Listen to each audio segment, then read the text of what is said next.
Hi, guys. I'm saying nose goes for streaming this time. Someone else can do it. What? I'm going to be streaming this as well as a number of other people. Yep, lots of different streams up today. Not it.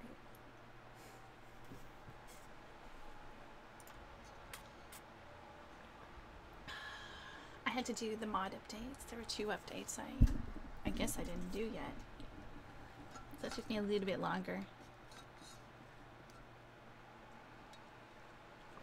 I do have to punch in my admin password though, so I'll have to put the BRB screen on so you don't see the Alright, password. for any chatting that anybody wants to do, the no mic text talk will do. If you have questions about anything that Oh, we my talk hair about, changed. feel free to What? post them in the Townhall questions only. Make sure to keep that channel to only questions. Look at this hairstyle. Alright then. Otherwise, we might miss it. Hold on, let me punch in my password.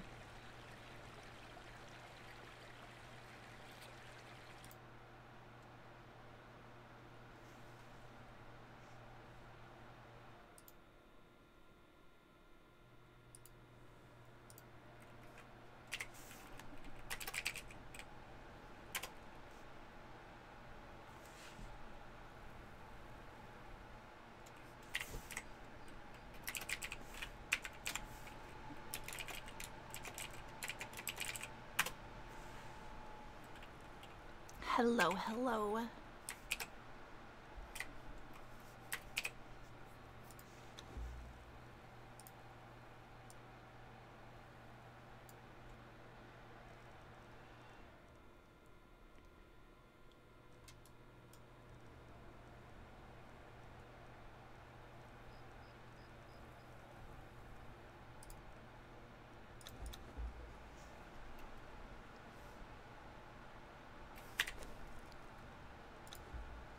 Let me get to them. Give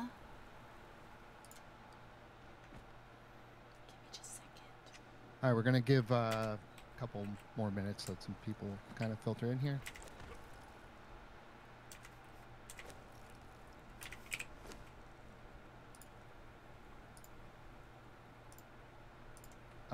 I'm streaming this as well as I'm sure a couple other people. I think Ellie is streaming. I don't know who else, but Lindsay's also streaming. Lindsay's also perfect. So if anybody needs to see this or anybody asks where they can find the town hall, any of those places will do. Just go to your favorite streamer if they have it.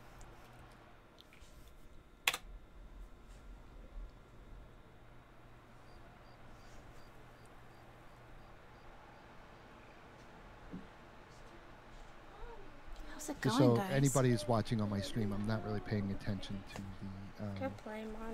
Yes, the you may. chat. So I apologize if you're talking to me and I'm not responding. I have the town hall questions only open, and I have a little agenda that I wrote so that I am not meandering, because I never do that.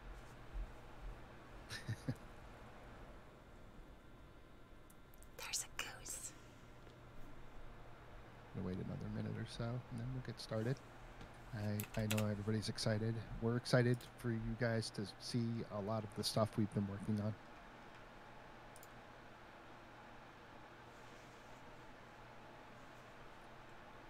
It should be pretty fun.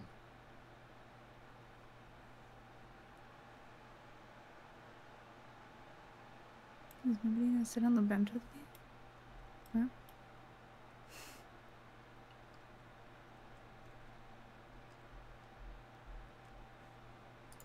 Turbo's character had a Vibin above his name. Is it muted? On the other day, so I changed mine to Thrivin. No, I think it's the key. Vibin and Thrivin.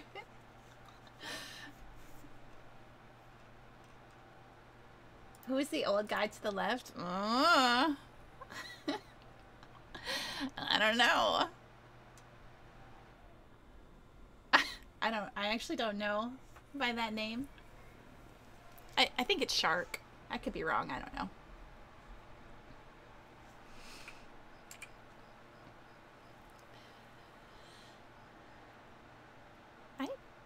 there were more people already logged in.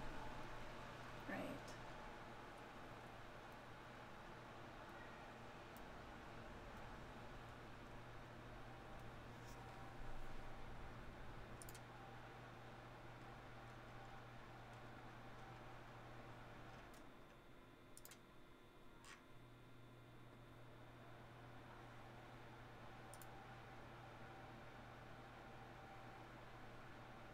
Are you guys excited for this theme? I feel like a lot of people have talked about this specific theme multiple months, like long before Faust decided, well, before the survey came in and people wanted to do this. It seems like people were talking about something like this all the way back to season 4, 3.5, 4.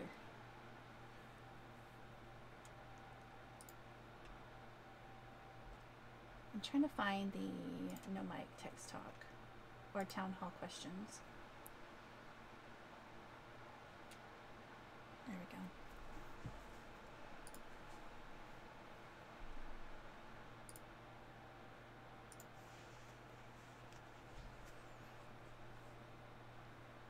I'm excited for the new clothing. I know there's lots of magic and there's lots of weapons.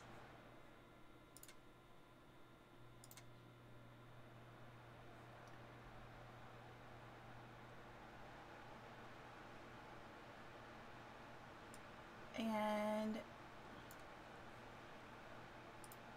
there's a lot of new stuff, a lot of stuff that Stormy built herself that she actually modded. And you guys are really gonna like some of the things that she's done.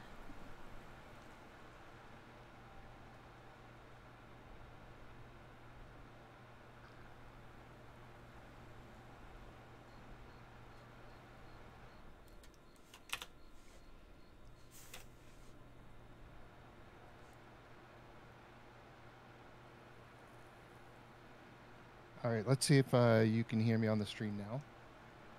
So, if you guys haven't watched the video, this isn't where we're starting, okay. But it's the admin, basically the admin city where all of the moderators, the admins, and the, well, just the management's going to live. This is the one in the center. I know Faust has talked about it in the general chat.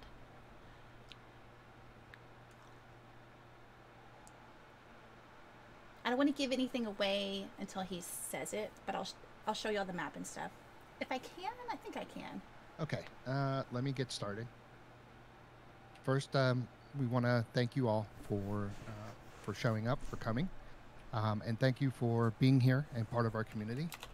For those of you that are new, I want to welcome you to Time of Origins RP.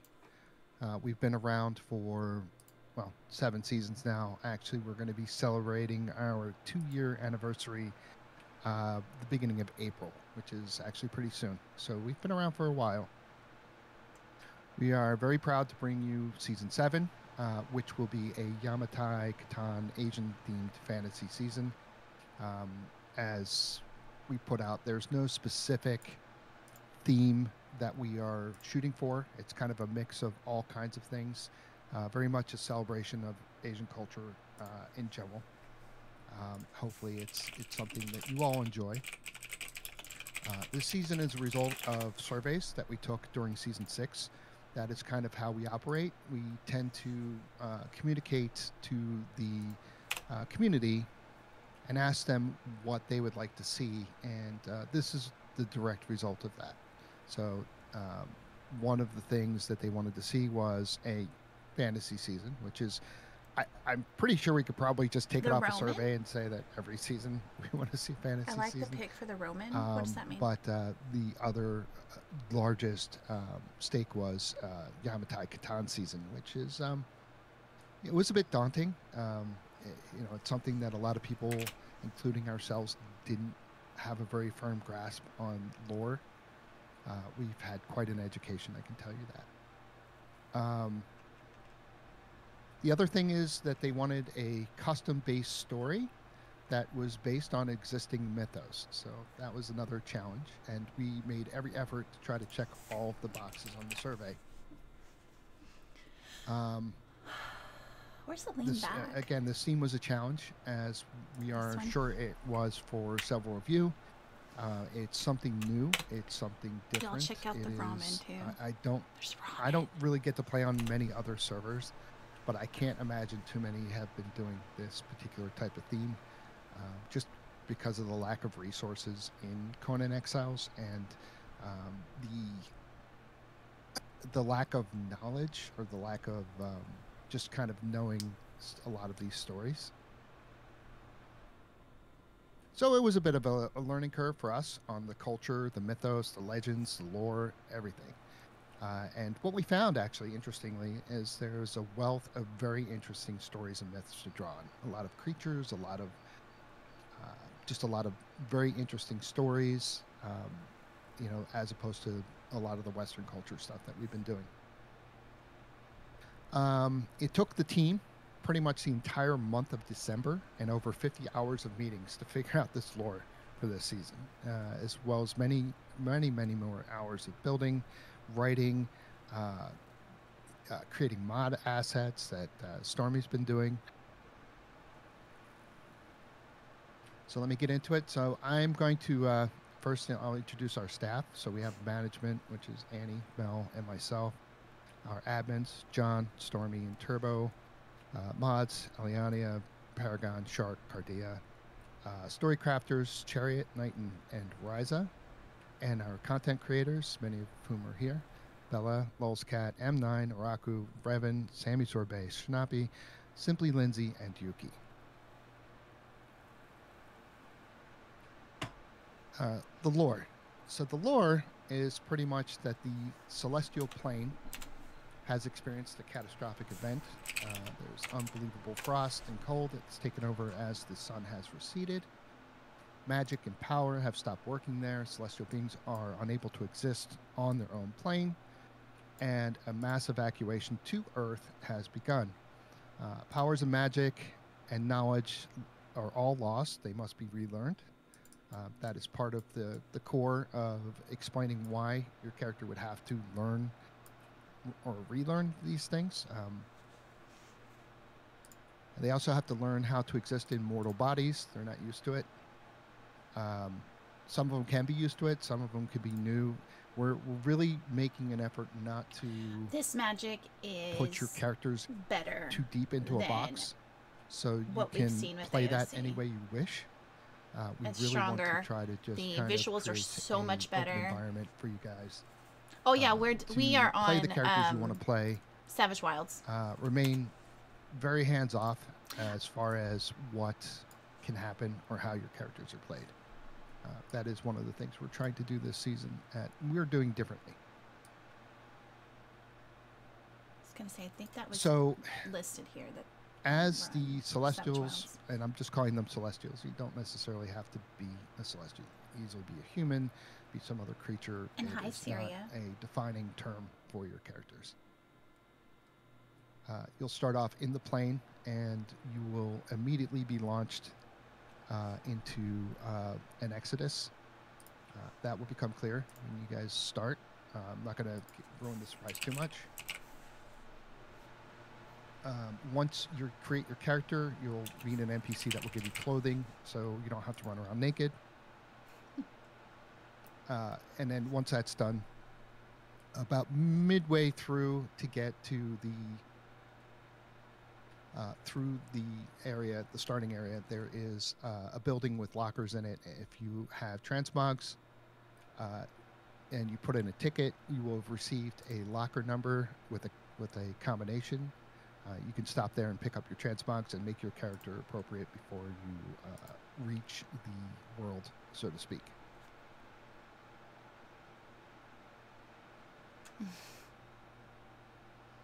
As far as the season conflict or non-conflict is completely depending upon the storytellers. It's upon you all whether or not this winds up being that kind of season. The elements are there, the balance is there, reasons for conflict are there. However you decide to handle it, completely up to you guys. And again, the story is a blend of various Asian cultures and folklore. There's no one specific Asian culture, race, lore, mythology, etc. that's a limiting factor. Anywhere from India to Thailand to Japan, China, Korea, Mongolian, Tibetan, Laotian, etc. Not limited to those things, are all parts of what we would consider part of this season. If you are looking for transmogs, the only thing we're going to require is that it's an actual thing, and you need to show us that it's an actual thing, so that we don't have just very strange things. One of the things I ran into in season 6, without calling out anyone in particular, was that we did a Camelot, an old medieval English Camelot and Viking I'll know where theme, he's going, right? and ran into characters that were I literally left me speechless. I didn't know how to react to them. It was an extremely jarring experience, extremely immersion breaking experience. So we're trying to give players the freedom to play characters they want and fantastic creatures, but makes sense at the same time. Absolutely jarring to the theme and really pull you break immersion instantly. I think very few people know how to respond. So there are knew how to respond, factions. When those particular characters walked into no Camelot. One faction I know I is didn't. The neutral faction or the bad faction or and the evil faction. I just made my character scared of those. There's no set expectation for neutrality. There's no set expectations for being aggressive. That is going to be based on the players that are in the faction and what they determine they wish to do with the story. We're trying a very different approach. We're going to be very hands-off this season. Staff is not going to be part of those factions. And it's been a bit of a challenge for us because part of it, some of the surveys like, well, we love staff interactions, but we don't want staff running factions, which makes it very difficult for us because, we want to play too. But we get it. So what we did was we created a new type of position. It's called a story crafter. A story crafter's job is basically to help guide you guys to do the right thing as far as building a government for yourselves. Exactly. That is something that you're tasked with. You're going to create a council, and the council will decide on a governor. Either they will assign a governor or they will allow a vote for a governor. Each council position, we would hope, is voted for inside the faction and lasts for a period of 1 week. So that way you have the option to change people out or change, you can run elections, you can, people get murdered, that sort of thing. Open positions if they choose to perma. You may not perma somebody without their permission. That is something that we take a pretty strong stance on. But if you vote them in, you're stuck with them for at least 1 week. So you're stuck with the council you have for 1 week. You are stuck with the governor that is voted in or assigned for 1 week. Governors are not beholden to the councils. They do not have to do what the council tells them to do. Would you like a little taste of my hammer, little one? Over the group externally. That's the vision that we had. Ultimately, you guys are going to decide what you want to do with that. We're not going to tell you. Once these things are formed, you guys are on your own. It's as if you have your own clan. We're just kind of putting it together. The story crafters are there to help guide people into that, into those two things. They are not considered the leaders of those groups. They don't want to be the leaders of those groups, but they're going to be in those groups. They're going to very much be part of that community. And what they're also going to provide is a lot of like cultural kind of backstory to things, and not necessarily define where your individual characters have come from or how your characters are, intertwined in everything. It's more like when you ask questions about, the sun or the moon, or what life was like on the plane before getting here, things like that they've worked to fill in the gaps for, and they've done a lot of work trying to figure stuff out and kind of hit that careful balance. So each faction will have a mechanic that allows them to collect essences towards the temple. The temple has a beam that comes from it. And the idea is, as you collect more essences for your particular faction, that beam will change and the balance of the temple will change in your favor for your faction. So what that means is, if you're moon and you have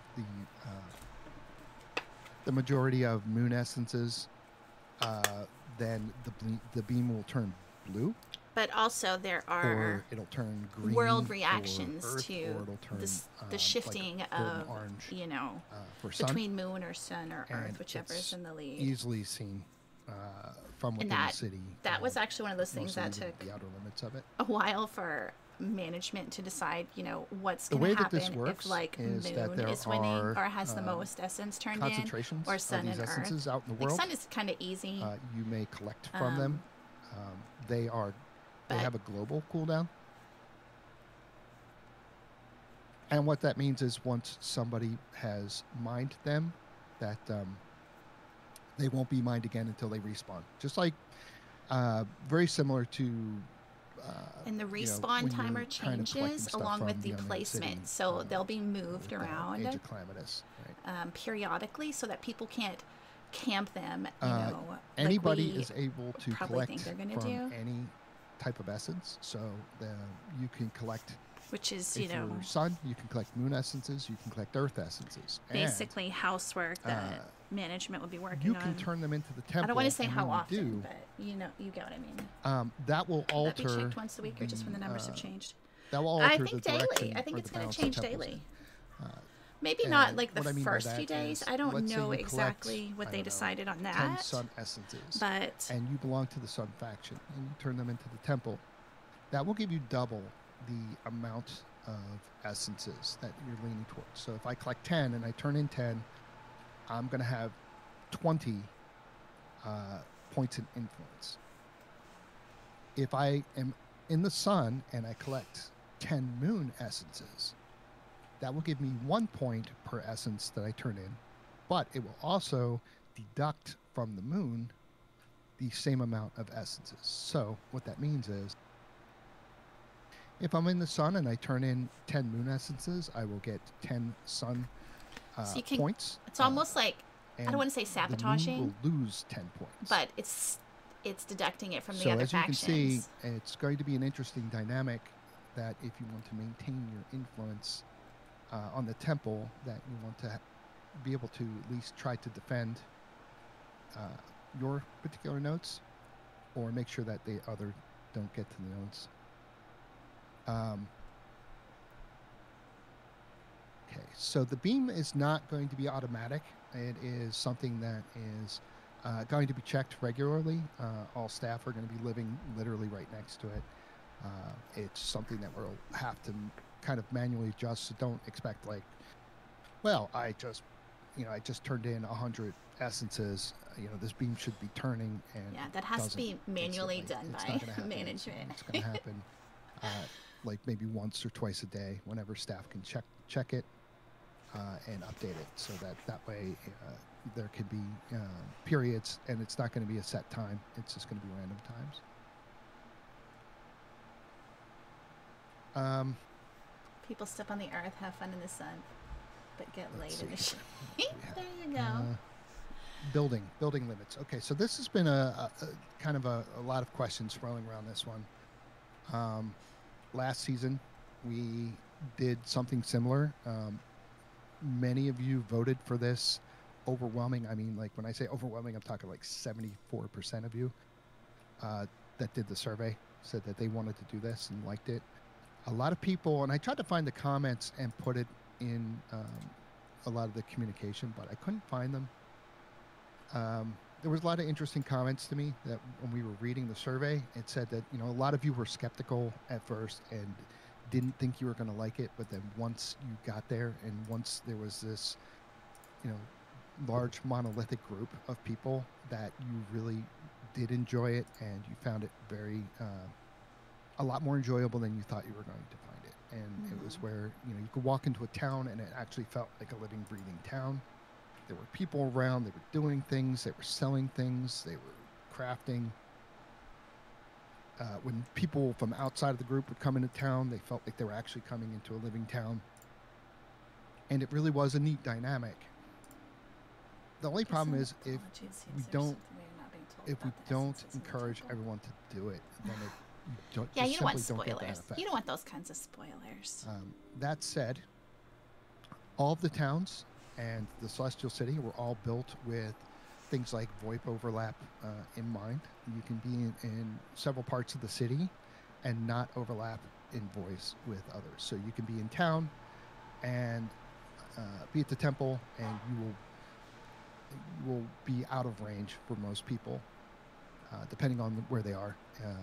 There's an archive that is out of range of others. They're kind of spread out. It's a lot less pieces that were from last season. There were some 15,000 pieces between the town and the castle, whereas now it's around 6,000 or so pieces. And we've been very careful to have our staff that have potatoes run through the town and make sure that they're not just absolutely dying. And it's been pretty successful so far. Plus the inclusion or the exclusion of AOC has helped substantially with the server performance.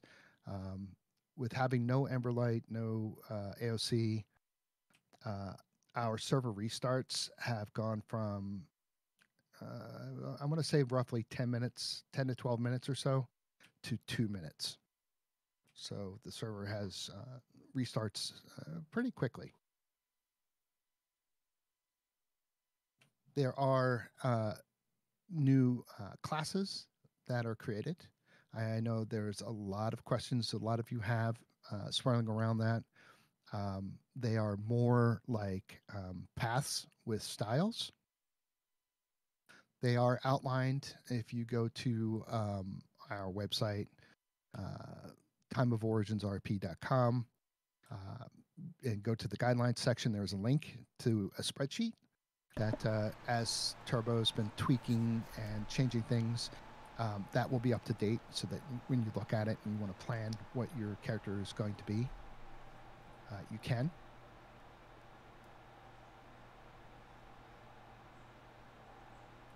Let's see here.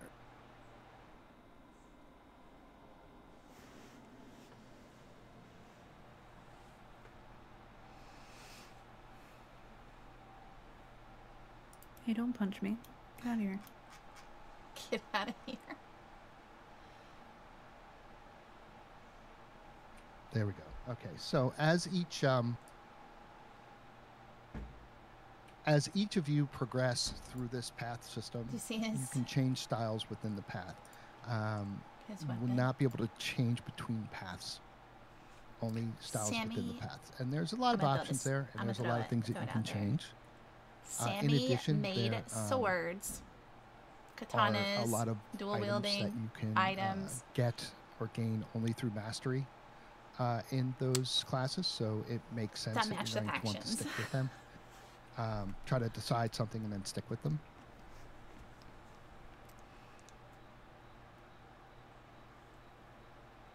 Sorry, this is where I ended my. Does he know he has his sword out? Website, and I can go to other stuff. Oh yeah, he does. We are going to have a new banking system. There's new currencies that are created. The currency are in pearls. And there are white pearls, pink pearls, and black pearls. Each of these has a weight. You're just illustrating that martial arts is the path to so it's going to be pretty hard to carry your entire house on your back this season.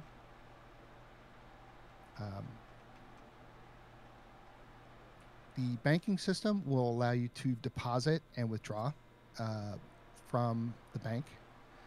If you don't want to carry your currencies or keep them in your home, you can keep them safe in the bank and deposit, withdraw as needed. You can also convert between currencies. So the current currencies are white pearls, and then to pink pearls, then to black pearls. And the conversion is simple. It's a 100 to 1 conversion. So 100 white pearls equals 1 pink pearl. 100 pink pearls equals 1 black pearl. It's going to weigh you down quite a bit. Each pearl has a weight of 1 as far as black pearls are concerned, and I think it's 0.75 for pink and 0.5 for white. You're going to want to convert your pearls up so you're not carrying huge amounts of weight. There is a nominal fee for doing the conversions. It is outlined in the bank, so the banker will tell you before you make any decision, what the exact cost to you is going to be to do that conversion. There is also other objects like a sack of black pearls, which will reduce the weight. So it is currently set at 200 pearls, and the weight's at like 150.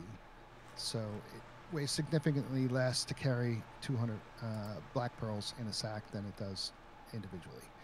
Same thing with the chest of pearls. A chest of pearls is 600 pearls, and it weighs 450, which is, it's pretty heavy, but you would imagine carrying a chest of pearls would be pretty heavy.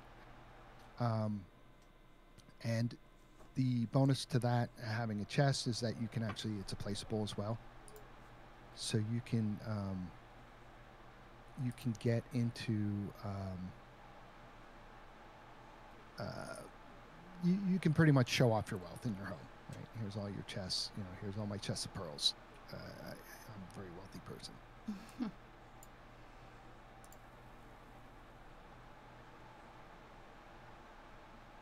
All right, so I think I covered that. Let's see, what else do we have here?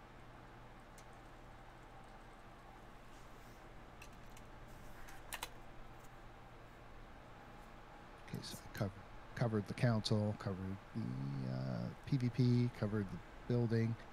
Let me go a little bit more into building. So we realized that building is something. It's an intrinsic part of Conan Exiles. It's something that we enjoy. It's something we know you enjoy. So in trying to create a town but not have a town get out of hand, where'd Danny go?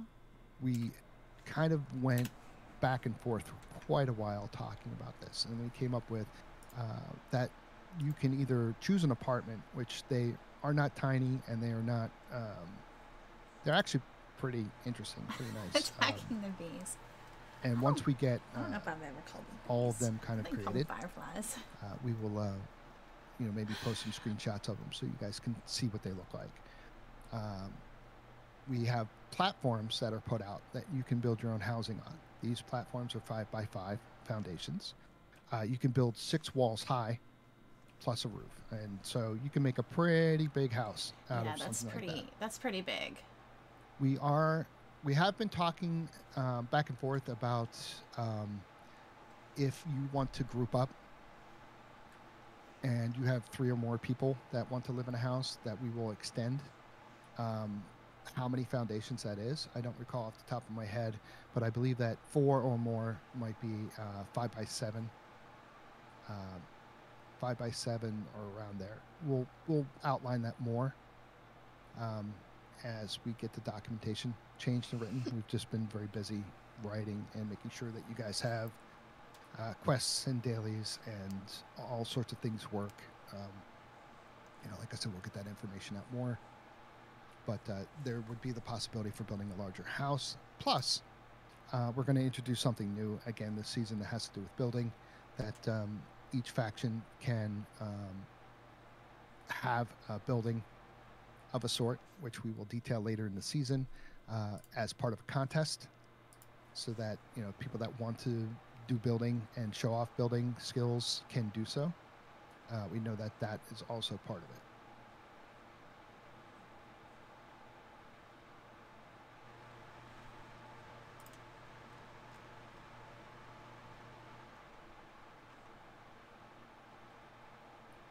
So container restrictions.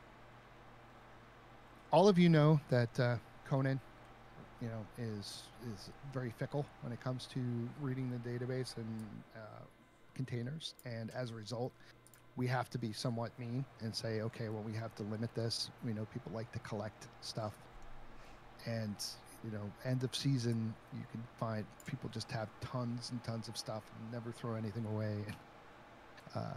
It's very difficult, I think, to kind of limit people, but we have to. Crafting stations, you may not have crafting stations in your home. That said, if you are RPing as a specific crafter or something like that, you wish you weren't looking at the questions ones. Channel. Why? So you can use those and put them in your home, but you cannot place real crafting stations in your home. I don't think he's going down that list yet. The reason I think for he'll that do is that at actually the end. very simple. One, he usually does. Due to the nature of this communal kind of living, pulling resources into your home and then just purely crafting in your home doesn't lend to that. But more importantly, it's a performance issue because people tend to leave thralls in their crafting stations all the time, and it is a performance hit to the server. And you can imagine if each individual house has their own crafting station, the performance hit, especially when you get to your own faction area, yeah, so you can't build crafting tables and stuff in your houses. Is something that's actually going to be very beneficial town to you, and faction is going to have that their own also lends to the role play between city councils so and people can have and individual ones. The community that's in them. It's just a community and one. We expect not only conflict between factions to happen, but actually conflict within factions to possibly happen as well.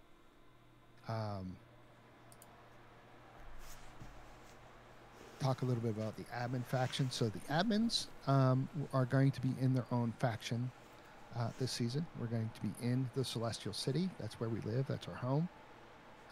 We are basically, the lore behind us is we're the advanced group that was put ahead to help build these places that you all are going to be living in, to make sure that the evacuation worked well. Some of us are going to be running various businesses, might be doing certain jobs. You might even have a celestial hobo that just sleeps on park benches. Who knows? Oh, each God, admin shark. Is, each staff member, I should say, is just kind of set to do their own thing. I don't believe they will cast any constraints, or I feel very confident. Free to be. We're not in charge of any of the factions. What you guys decide to do is what you decide to do. I don't know the details. As long as they fall within the rules and season guidelines. A good question to ask in the Townhall questions section. You are going to do so as a group. I know that was part of talked the about, conversation. Again, just to reiterate, it's by ticket only. The workshop conversations. And of course, we're going to have, these kind of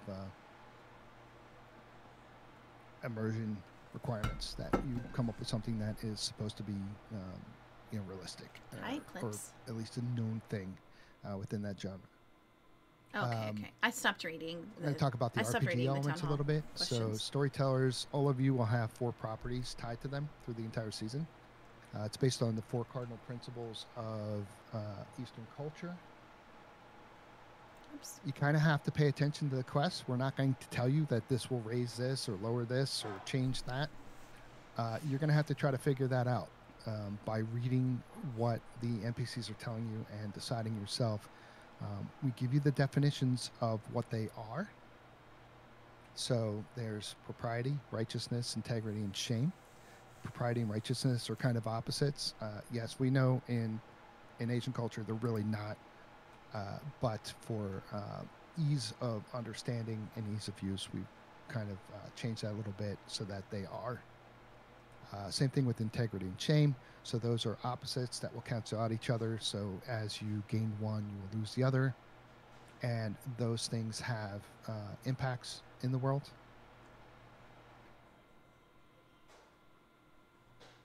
And they also have impacts on on some things you can and can't do.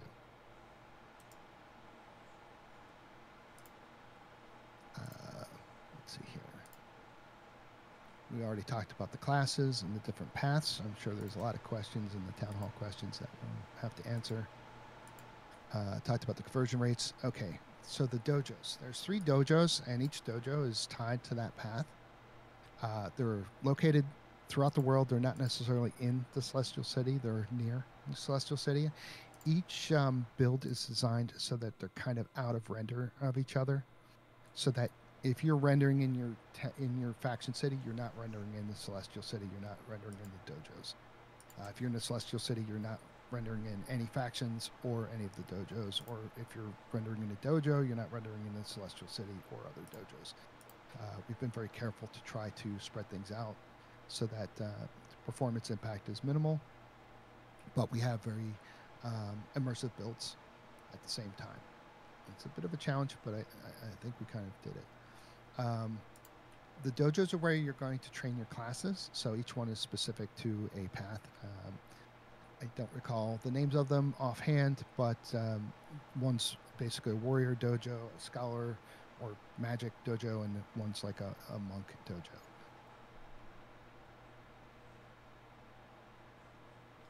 It's warrior styles, mage styles, and monk styles. And monks is kind of a catch-all if you look at the document. Exactly. So there you go.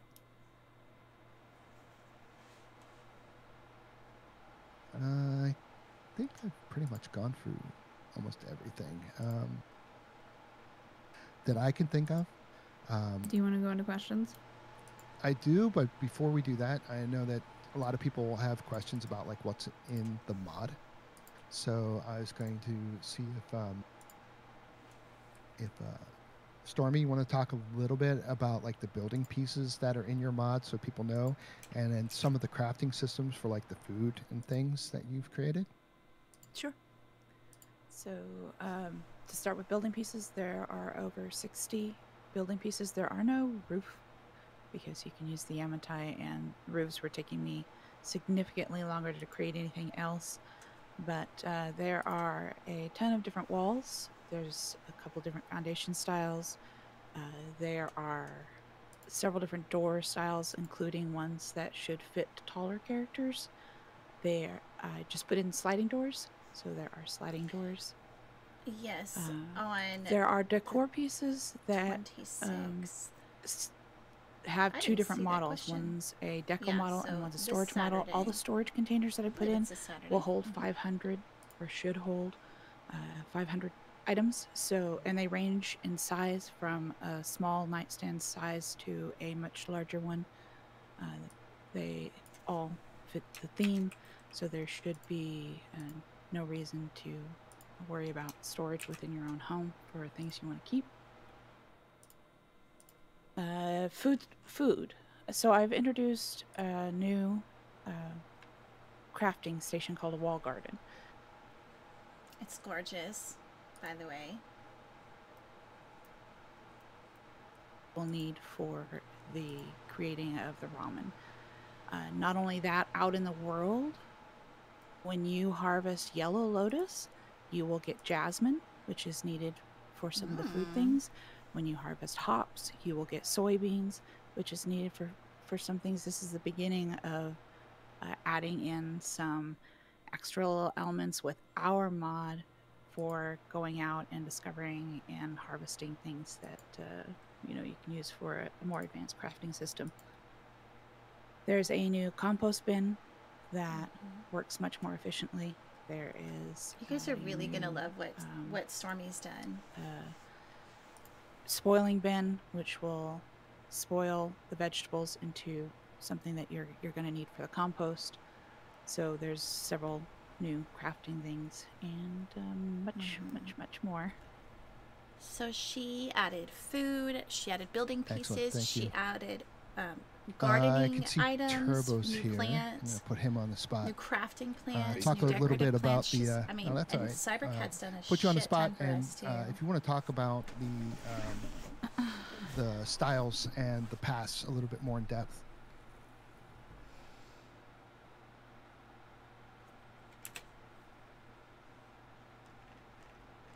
That's your cue. Right. Just clearing my throat, dude. Last season we had a lot of feedback on classes, right? Last season it was the case that we had a class system that was very RP focused, very thematic. And I think we achieved exactly what we wanted last season. But we had a lot of good feedback. It was the case that people wanted a class system that was more dynamic, easier to use, and easier to respec. If you recall last season, it took you about a week or longer to respec. It was all through RP, right? And while for the season that worked well, this season's a little more high fantasy, a little more supposed to be more dynamic, more constantly changing, ever flowing. And so your character should reflect that, I felt. RP wise, for sure. We boiled it down to 3 major paths. Path of the Warrior, for all the sword swinging, tanking, bruising type of people. Path of the Scholar, for every mage, any kind of scholar, any kind of person who wants to pursue the arcane, the supernatural. Path of the Scholar. And then Path of the Monk as the catch-all. If you're a druid, if you're a rogue, if you're an archer, if you're literally just a monk, you want to heal somebody, Path of the Monk. Each style will have 5 base, each path will have 5 base styles. This is one of the new outfits. Each style is basically a class. From one of the mods. But you could think of it as a class into a subclass system. So monks can subclass or learn 5 different styles to start. But as you go through the world, you will notice there are things that are maybe challenging your character to decide and act a certain way. So as your character makes these decisions, right, as they become a little bit more righteous, a little bit more self-absorbed, a little more shameful, maybe they make acts of great moral integrity. Your character will slowly be shaped by these decisions, right? And it will be the case your character comes out a different flavor than anyone else's. I doubt that any 2 characters will be the same this season. Right? It's going to be hard for you all to make the same decisions all the time. What? I don't know what that but means. As you make these decisions, new opportunities will become available to you. You will have new styles, access to different vendors, access to different content. I didn't even make a character yet. I'm going to be honest. Your style will bar you from any major story content, any kind of progression content. It'll be extra flavor, right? To kind of sort of help you feel that the decisions you've made have really kind of changed your character in a way. That they operate in different circles, that they know different people. So you'll know the 5 base styles, and at launch, 2 additional styles will be available to each path depending on alignment. The additional styles are meant to break the traditional meta of your selected path. If you are a tried and true warrior, right, but you did want to cast a little bit of magic, I'm gonna be honest, or you wanted to learn some archery, it'll be through alignment that you're able to do that. There's will not be as good lots as a of mage, magic. You will not be as good as a monk archer, but you will have access to some of the tools that they use. It's not to say that you're going to be limited, right? But you will not receive the same. Say a monk archer has an accuracy buff. A warrior would not have an accuracy buff. They'd have grit, perhaps, or something else. Same thing for magic. Warriors can eventually, through some classes, learn some magic. You can learn Grandmaster magic. However, because you're a warrior, you never studied to expand your mind. Yeah. So your sorcery is a little lower than theirs, right? So you'll never be quite as good as a mage. But a warrior that knows magic is an achievement in itself. Same thing for mages. There's 2 versions. There's also trying to swing swords. You'll never be as strong as a warrior, but you'll be right behind them. Because warriors dedicate all their lives to being strong. You dedicate to being smart. Oops. Let me find so it's the case that your path will shape your character into what it's supposed to be. Some of these classes do have a lot of penalties this season, right? But for every penalty you have, you do receive a reward. It goes behind your head too. So if you do have a class that has a few penalties, you'll notice that there is a buff to go with it. And that is to kind of shape that style into being specific to what it's supposed to be. 1,000 Cuts is a great example. 1,000 Cuts warriors will be the fastest swinging warriors on the server. Right? It's their business to be that way. Yeah, as a penalty, though, right, they have 20% less grit than anybody else. See that talent over there? And to be strong, you need to spec into strength and agility. So you have a higher price to swing as strong as any other warrior. Yeah, I just grabbed that. Nearly every style has been designed in this way. If it has a great boom, it will have a penalty as well. But that is to allow you some dynamic play, a more traditional RPG style of classes this season for sure. If you have any questions, please fire them away. Right, but that is the base explanation of the class system, style system. There will be more styles and classes added later on down the line, but they will be through world events, dungeons, and other decisions your character makes. If I can add in a little bit, Turbo. The way the classes operate inside of the schools, once you join a school, that's it. That's your school. Yes, he's right. Because we can't. You have free reign to try out, utilize, and progress with any of the. You can change within that class, but you can't change. And you don't lose your progression at any time.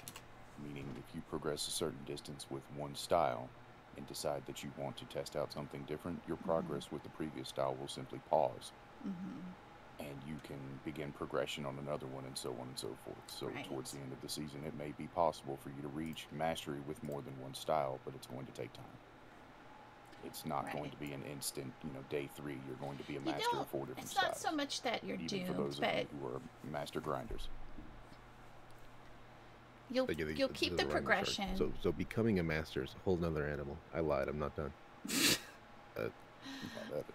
Sorry about that. You can pick a class within, that category, and you can achieve mastery. Go as far as you want to with it, and then you can swap to something else within that category. You just can't switch to a different category altogether. A master is recognized by certain NPCs, by certain content. And if later you don't like the second class and you choose a third one, same thing. You'll keep the progression on the first and second, and then you just progress further in the third. There are also but then you can always go back and then continue where you left off with but like those the are first pretty, and second. Flavor rather than anything else.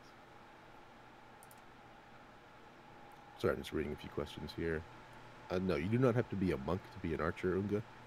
It's just that monks will be the best at archery, right? Anybody can pick up a bow. That's fine, right? But monks will have trained all their life meditating over Zen archery, learning certain techniques, right? They will be the finer archers because it's what they dedicate themselves to. We haven't gotten to questions yet, just so you know. Oh, we haven't? Oh, no. Oh, sorry. Kind of gone a little bit out of order, but that's all right. I think we can move the questions. I think unless any of the staff feels that we haven't addressed something that we probably should. I think it's best that we just get into questions. Yeah, I agree. All right. So first question, persistent bodies. The answer is yes. Until we have a reason to change that. Hopefully we don't. As you all know, persistent bodies will change the amount of time it takes for the server to restart because it has to draw them all over the place. That's not the beginning. That's for users who have issues RPing in heavily populated areas or have issues with the game not handling large builds nearby when they spawn in, will there be any accommodations for maybe satellite faction cities, small population, small build?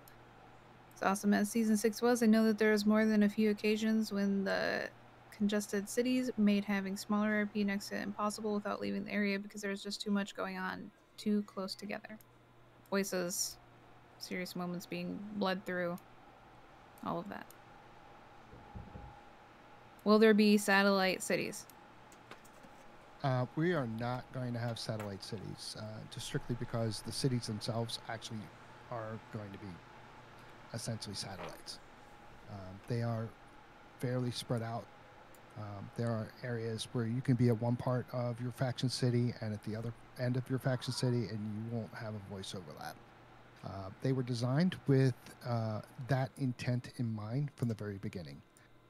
We learned our lesson from Season 6. We know that you don't want to have some kind of healing RP going on and then having, somebody wanting to buy a shirt, and don't want competing voices there. As neat as it was to have those things that close together, we definitely took that into account. The living areas are spaced out from the business areas, and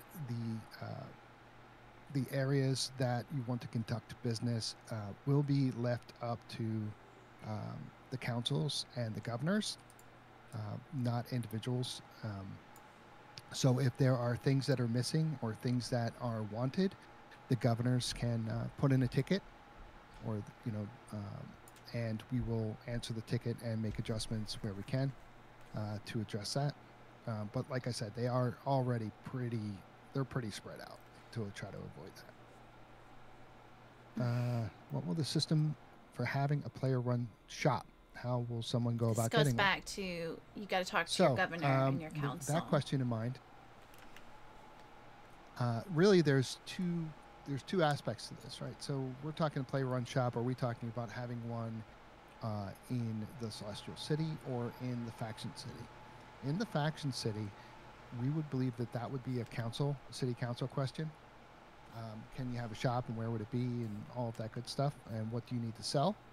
If it's within the Celestial City, the answer to that is we are going to have an area, I believe, where all 3 factions can have a shop or an area where people can go to buy various things.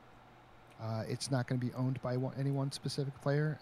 If we find that there's a huge demand for it, or we need to expand it, we will do so. But as it is now, it's kind of it's kind of like a stall that you would go to, and you could just stand at the stall and people know to go there and buy stuff. There is other opportunities as well. If you wanted to be part of the shops in the Celestial City, there's going to be a sushi bar that's in the middle of town. I believe that players can choose to help work there if they wish to, as well as some of the other shops as well. Yes, it will be. I do. It's my personal one. I think Wild Onyx's question that's next was kind of answered with Knights as well. Just to reiterate what Foss said is we will have more building outside of the factions, but it will be event-based or other RP-related building. Yeah, we can get into that as those opportunities arise. We will definitely make it clear what's going on before those events move into full swing. Okay, so let's see here.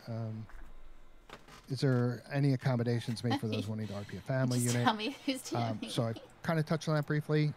We are looking at expanded building plots for folks that want to group up in a large group in a building. In my stream right now? Which is fine. That's less stress for your faction area. It's less building pieces. So, we're okay with allowing the buildings to expand, just not to get out of hand. Stray, if you're in my stream, it is going to be an area where it's this you all have to live and have to move around and spawn into and all of that. And so having a set of guidelines helps any of the friction that may occur from other players, players wanting to build in certain ways. Persistent bodies answered that.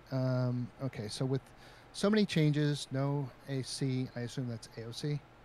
New custom armors, weapons, new classes, excited to try, but also pretty nervous. I wanted to try one of the more unique classes. I'm worried that after I try it, I'll hate it since there's so many changes this season. Will players be allowed to change their classes at all, or are they stuck with what they pick? So Turbo sort of answered that. The only thing you can't change is your path. So you can change the styles at any time within that path. You just can't change your path. So if you're going to be a warrior, you're going to be a scholar, you're going to be a monk. I would presume that your character would pretty much stay in that area anyway. You can change the styles if you have a specific style within there that you don't like. You can change it up at any time. And as I said, your progression you don't lose progression. You just stop that progression. So you can go back to it and go back right. If you want to try a different style and then you find out you don't like that different style, you can go back right where you were with the first style and continue on where you were. till you hit the masteries. Any chance, unless it's already on the list, that we get the AHDS unconscious mod on the server this season? I've seen it still being active. No ideas of it being shut down. Great mod for sparring. So that's a great question. Actually, we have a mod in place that does much of what AHDS does. You get knocked out. There's a number of things that it does that are actually a lot cooler than what AHDS does. The only problem is right now there is a conflict with Indrids that we are going to be using that we may have to fall back on AHDS. So I guess to answer your question is, yes, there will be an unconscious mod on the server this season, whether it be that system or it be the AHDS system, which is our plan B in the event that it doesn't get repaired. Let's see here. With RAIs, are we still able to use plant fiber? It could be a loot box for those who are using these in the spawn area.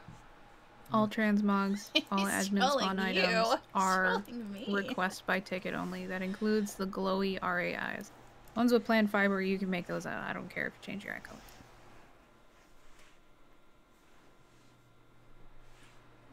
If I wanted to reference where my character is from, we would use real life places, Conan places, or whatever you want.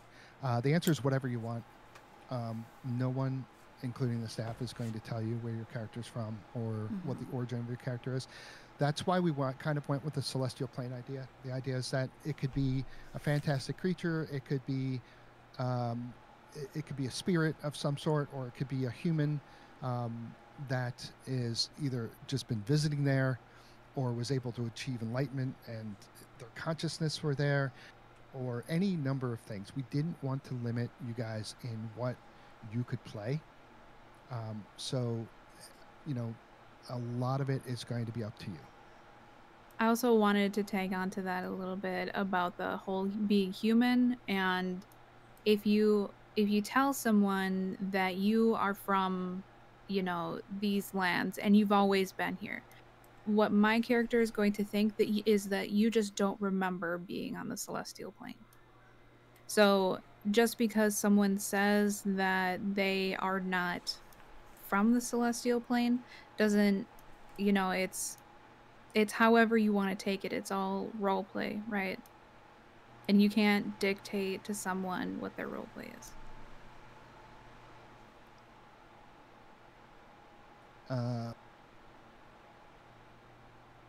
All right, getting into the next question. Is there going to be some sort of check or balance system that we end up with 90% of the population in one faction again? This one's a doozy.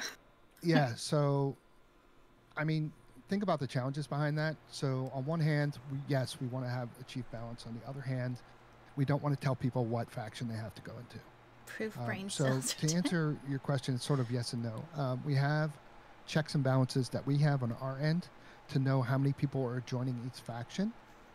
You will also have a way to kind of tell how many people are joining one faction when you join it.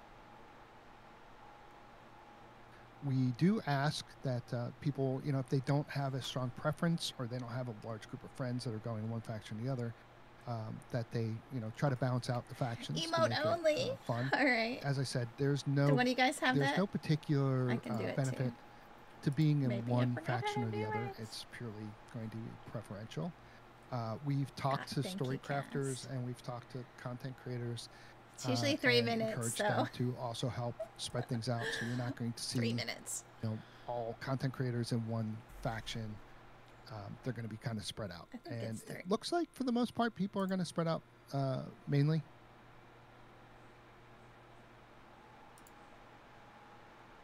You have 3. Okay, why should characters care about points of each faction? Hello. That's a good question. So, there are going to be tangible benefits for that being your color. And when I say tangible benefits, we have a system in place that will give a tiered system of reward. and capabilities and things that you can do that the other factions wouldn't be able to do if the beam isn't their color. So, like, there might be things you can buy. There might be a vendor or two that are available if your faction is in the lead, whereas it's not to the other two. You're going to want to have that be leaning towards your side. As far as the other reasons, we are leaving that entirely up to the factions or the people in the factions themselves to determine why it's important to them. We did not want to dictate the RP of that to anyone and leave that to you all to come up with that reason. How many daily quests does it take to master a style? I will leave that one to Turbo. It takes 30 quest completions to achieve mastery for a style. Your mastery progress is saved separate from your style. So to become a master at a dojo, it just simply takes 30 days of work while holding to a style. If you don't have a certain style when you try to become a master, you can't become a master, right? Because you don't have one of our official styles. So you just go learn it and then come back, and then you should be able to, become the master, as it were, of it. But 30 quest completions to answer your question simply. 30 quest completions to become master. Next question: will people be required to stick to the theme of this season? Okay. I had them elaborate on that as well below. Okay. All right. Asian theme, mainly wondering how staff will deal with people wanting to play characters that act like they aren't part of the community, or they pull out a creature from a different type of lore theme. So, okay, so to talk to that, see, that puts us in a very difficult position. On one hand, we don't want to dictate to people what they get to play. On the other hand, we have to balance that with the immersion for everybody else, right? And it's a juggling act for us, and it's a lose-lose for us no matter how we come out, with that particular thing. The idea is, one of the things we've been doing to handle that, or to lessen the impact of that, is requiring transmogs to be ticket only. And of course, you have to show that such a thing exists in the lore. That's to encourage people to play a character that kind of fits in the lore, but we're not requiring people to know exactly, what a creature from Asian culture is, or behave that way, or act that way, or anything. The idea is just that and all you simply have to do is go anywhere, to the internet and Google an article, a wiki, get a wiki link, sort of anything to show where that would fit, that character in that respect fits into this ask theme. That they try to keep it within the theme, and keep it within the lore. Something that makes sense. Aside from somebody showing up as like a walking goldfish. I mean, a goldfish that level kind of fits anyway. A little koi fish requirement to them for a character. I hope that kind of that's not it. There's no transmog for that. So, is there a custom travel system, or do we need to farm vanilla currency for travel as well? That's a good question. The travel system is going to be something that you're going to have to kind of discover and earn. As well as using the travel system that is inherent to... I'm glad I listened and let him answer first. Savage Wilds. We are leveraging that one as well. So you can get around. For those not familiar, Savage Wild has a cart system that you can purchase, like a save point, or a point that you can travel around the map. You can discover that if you Google, those maps and look and see where they are. Or if you like to discover things on your own, you can just look for them. There will be other portals as well, but they are not going to be immediately right off the bat. Due to the nature of how we're doing this season, they're really not going to be required to get to important places that you need to get to right off the bat. So what I mean by that is that each faction city is well within walking distance to the main center, Celestial City. Celestial City is central to all three of those. And I mean, it literally takes like 2 minutes to get from a faction city to Celestial City, like running. And of course, once there's mounts, it'll be even easier. So, kind of that's the way that's going to go. The entirety of the server, the population where they're going to live, is literally going to be located in a very generalized area on the map. It is not going to be hard to find people. And I think once you all really see how this works, you're really going to like it, especially if you like trying to find people to RP with, because just people are going to be there, and you'll know where to find them. And it makes for a much more interesting RP experience than running around and then trying to find where people have built their stuff, and then trying to find the people that have built the stuff that you found. Instead, they're all just going to be in one spot, kind of walking around, doing things, and it's actually a really very neat experience.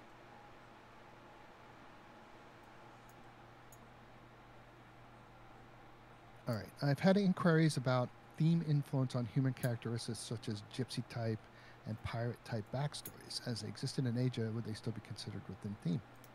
I think so, sure. Again, it's a question of if you want to play that type of character, play that type of character. I think where we're stopping is where the fantastical creatures are. Like, so you wouldn't expect to find,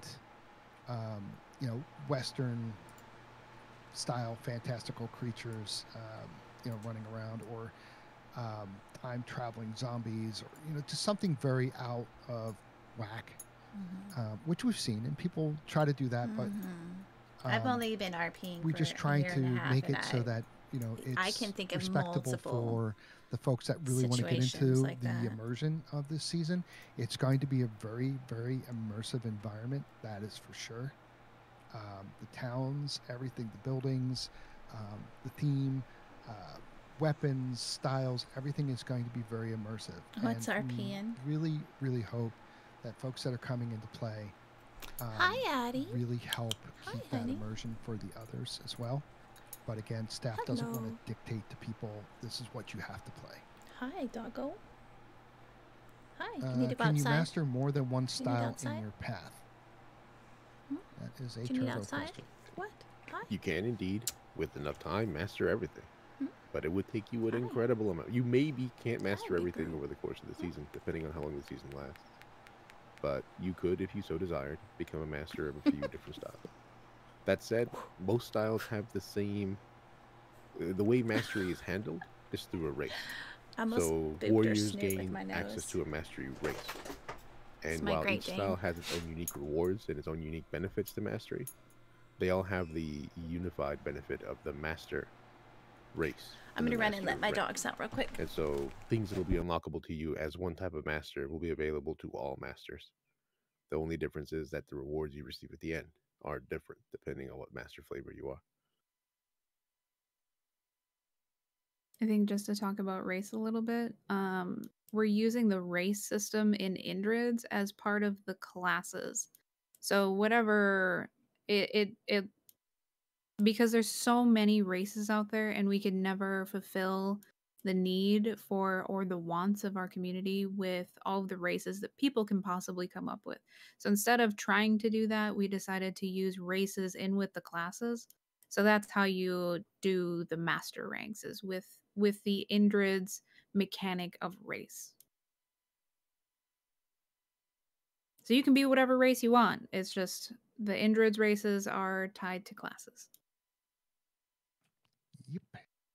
All right. Last season we had crafting classes like a blacksmith or an armor smith. Are those things going to be this season as well? Will there be rules about locking away resources from the clan? Another great question. What we're doing this season is we're letting the faction themselves, particularly the council, the city council, and governors, come up with that. They can come up with what jobs are needed within the faction. The idea is that the lore is created in such a way is that you are, as an evacuee, are tasked with rebuilding your society. So last season, staff came up with all the jobs for like in Camelot. This season, the counselor or the council and the governors get to decide the jobs for that faction. In a council, and I didn't really mention this. So last season they kind of gave you an idea. Council is a minimum of 5 individuals. What you can do this season. But there's no maximum. What players are going to be able to do instead of staff have to do it, or have to tell the groups what jobs to create. Or you can have the 5 individuals be a council, because having everybody have a say basically would never get anything done. I can guarantee it. But we're hoping that the councils will come up with those jobs. So if you need somebody to be a blacksmith, they can, somebody could say, hey, I want to be a blacksmith, and they can, approve it and give them, the official title of being in that position. If somebody wanted to be a guard, they could be a guard. And hopefully the idea is that we're hoping that these things are created with some sort of progression in mind, so that, you wouldn't start off with being a captain of the guard at the top of the food chain. Hopefully everybody would get to start at the bottom and then progress over time. That gives, players that are within the faction a sense of progression with their characters as well. Give you something to RP through, as opposed to just RPing, right off the bat at hitting end game, and then you're not, you really run out of things to try to progress through or RP through.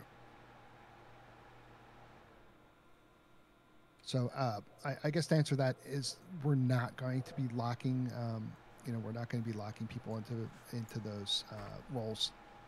They can adopt those roles, much like they did last season.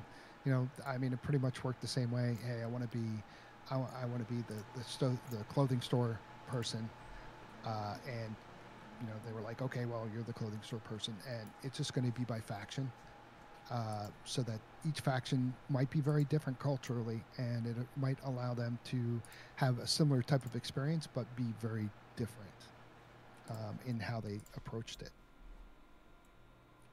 Can we have a platform design approved by admin to shuffle the foundations around?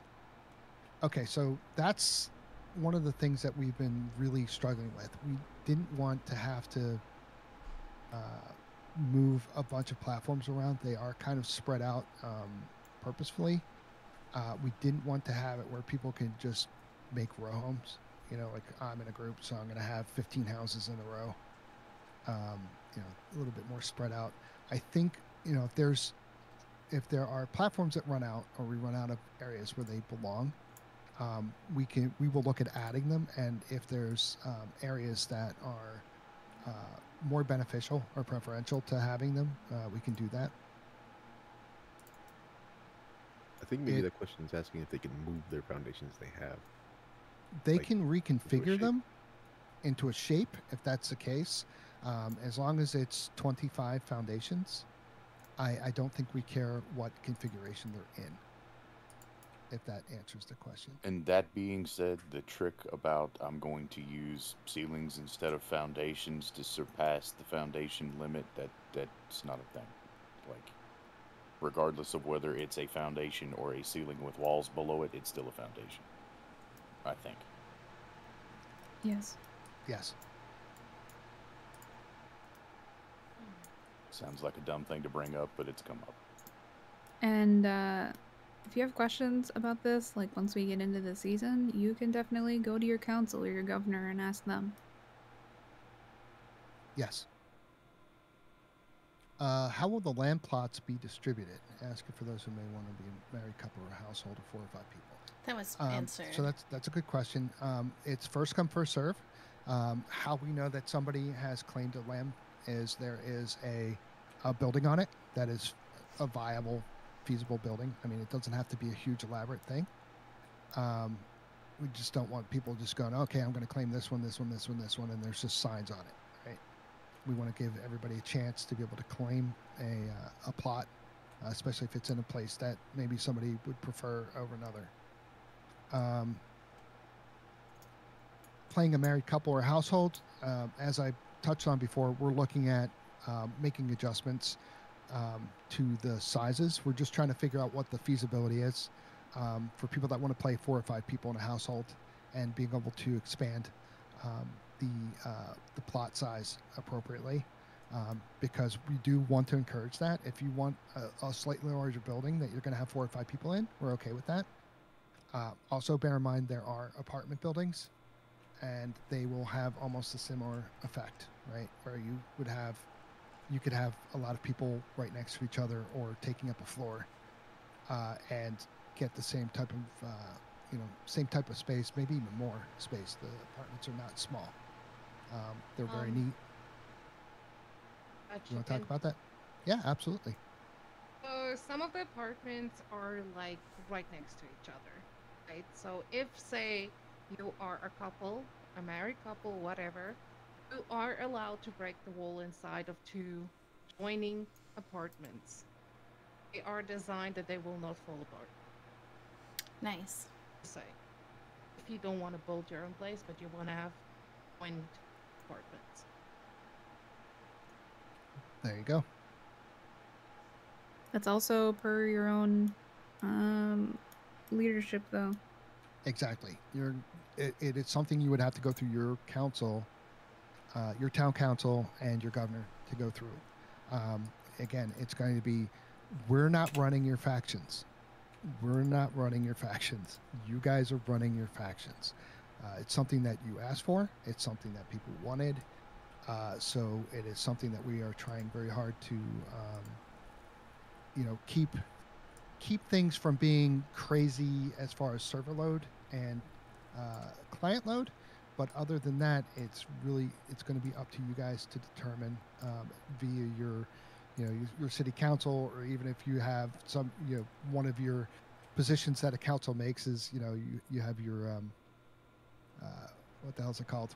You have your HOA. Your HOA, yeah. You can definitely have your own HOA. It'd be hilarious. That would be actually great, RP. So the answer is yes. We are looking at allowing slightly larger buildings. If you're going to have 4 or 5 people in a building, we want to encourage that, because that's significantly less impact on everybody else around you, as opposed to 4 or 5 houses. Specific numbers on that to be announced. We haven't decided on that yet. So on building, you're not gonna have your personal mini workshop in your house, in everyone's houses. Just saying. It's illegal. Annie, how many apartments are in each faction? Now you're asking me. There's 4 on each floor. There's 4, 8. 4 on each floor. 12 in the one, and I think 12 in the other one, but it can be, what do you say? It can go up. It can be expanded up if we find out we're running out of space. It can be expanded upwards, if you run out of space. Are we providing thralls? No. No, there will not be tier 4 thralls immediately. On that note, also, the main city, the central city, we're calling it City of Hope, will not have its own workshop. Will not have a public workshop. So that's a little bit of a deviation from what we've done previously. Mm-hmm. So everybody knows. No public you'll have workshop. to do it in your own faction. The faction cities, that's kind of the workshop in the center city is for you're going to the start admin out group Spartan, here. and as the season progresses, as each faction progresses, you're going to have opportunities to upgrade. Oh, yep. There's going to be a reason to upgrade. Everybody's not going to start out with tier 4 everything, master everything. You're going to want to build and upgrade and work towards making your faction better. He might be spoiling it. I don't know. And to touch on that, sorry, Mel. Go ahead. Those who are used to being able to craft like the from best sun smithy to and moon, the best forge, yes. those will not be craftable this season. You can. they are going to be admin spawn in only as part of the progression system for your town. Only thing you can't do is go from like category to category when it comes to like the monk and whatever. Hey, dragon. Just because we don't have the ability to change it. We'll have to talk story. But yeah, you can change that type. You can change your faction. Well, you were going to say something. I don't remember what it was. It probably wasn't important anyways. All right, so let's go to the next question here. So where do people store their supplies for crafting? In their own home or leave it in the communal crafting areas? As a smith from the Acer village, it was quite something not having people destroy the faction supplies in the night. So that is a question that we've been, as staff, back and forth over many meetings. And what it's going to boil down to is it's going to be your decision on what happens. Remember, Stormy right said now, as it stands, we have the containers she storage is going to be limited can to hold up to 500 items per person each. In their homes. So you're allowed up to 500 in some of those containers. That is more of an out of character, so server strain, very physical reality that we have to contend with. If we find that so if there people are things have you all want these to keep containers that you don't and want it's to not share, creating use a your super strain on the server, we might expand that. It will be up to your city councils and up to your faction as a collective to decide how they want to do that. We're not going to tell you how you're going to do it. And I remember last season in both areas, it went a lot better than I think people thought it was going to go. A lot more people were very respectful about the communal stuff. There were chests, I believe, that were put outside of workshops where people would drop things off, and they would drop stuff off to either whoever was doing like the medication, whoever was doing the blacksmithing, doing the clothing. They would drop off resources for them. I think in the beginning it was a little rough when things were getting figured out. It requires a little bit of patience, but I think after they hit their stride, I think it worked pretty well, and I think people were adapted to it easily and respected. Hey, this kind of benefits all of us if I'm not just the one jerk taking all the stuff. And again, it's going to be completely up to your council and how to deal with that. Okay.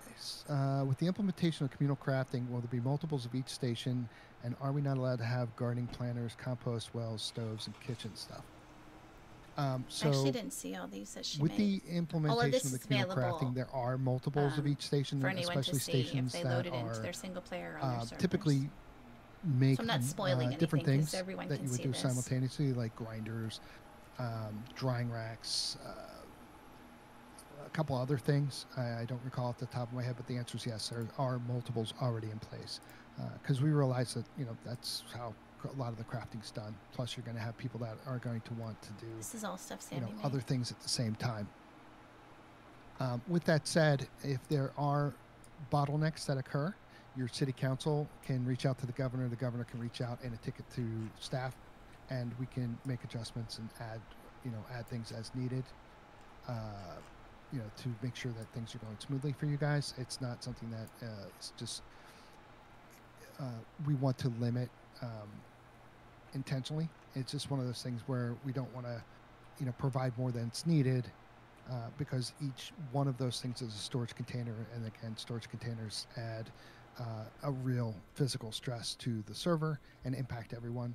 So it's one of those things we're just trying to be very conservative with. And who knows, maybe we'll just say, figure it out yourself. Go ahead and do what you need to do. Could happen. We'll see. Yeah, you're going to find a very hands-off staff, and it's not that we don't care. It is that we're trying to respect what we're seeing in the survey and what people are asking us to do. Which is a little tough because on one hand they're like, well, more staff interactions, and on the other half they're like, well, less staff involved in things. So it's a bit of a balancing game for us. Here's some Next of the question. pieces. So how do we have OOC knowledge to Gorgeous. understand the quest system? Right now it sounds like this secret, good luck getting your character to be what you want. Without the OOC knowledge, there's no possible way for my character to understand what choice means what to them. And if we choose something that we think means one thing, it actually turns out to be another thing, or to be something we don't want for our character, then we're fucked, or can it be undone? So the answer is yes, it can be undone. You're referring to the four virtues. These are adjusted also by dailies, so that you can, over time, reverse whatever direction your character had been going in. Yes, you can do that. It's not a one-time, one-shot deal, with the exception of one or two things, or maybe Here's the wall garden. But they're not. Those one or two things are not going to be a huge impact on your character. You'd be able to undo those pretty quickly. As far as OC knowledge of what you want your character to be, I think it works very well with the lore. If you say like, well, my character was this I'm not going to place it, but you can see it. But because we've lost those things due to what the cataclysm, this is the crafting plane of existence one, and then there's the decor one. I have to relearn them, and I have to figure out how to relearn them. Just so you have less. I mean, it almost adds the RP for the journey containers back to where you were in itself. And so you can certainly get there, and I'm sure the knowledge is going to get out there once people start investigating these things. We just didn't want to lay them out, any more than we've already done, because there are people that just like to discover these things without there being any kind of spoilers. So we realize that. The quest systems are built in the dojos, so you should know what direction you can go. And of course, the fact that you can change your styles within the dojo system should lend to you kind of fine-tuning and tweaking what they are. I want to emphasize that, just because it's a style or it says it's this, doesn't mean you have to play it that way or RP it that way. You can RP your character any way you want. Just try to find what is going to be the closest to, kind of what's really going to help your RP in RPing that character. And so we realize you don't quite know just yet, but again, we wanted to kind of add an aspect of progression and give people a feeling of progression without it being tedious. And so that's kind of what we were aiming at. I hope that answers the question. If I can address one little thing. Yeah, sure.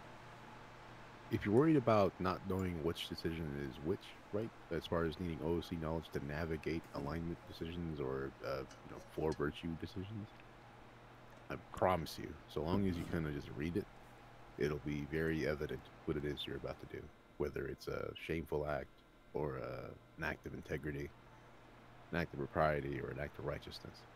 It'll be, blatant's the wrong word, but it should be plainly obvious.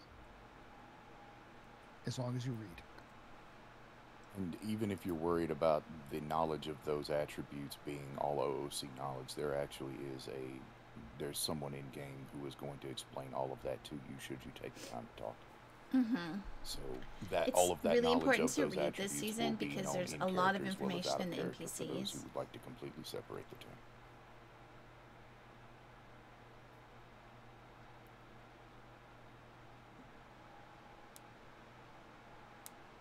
I think that wraps up that one.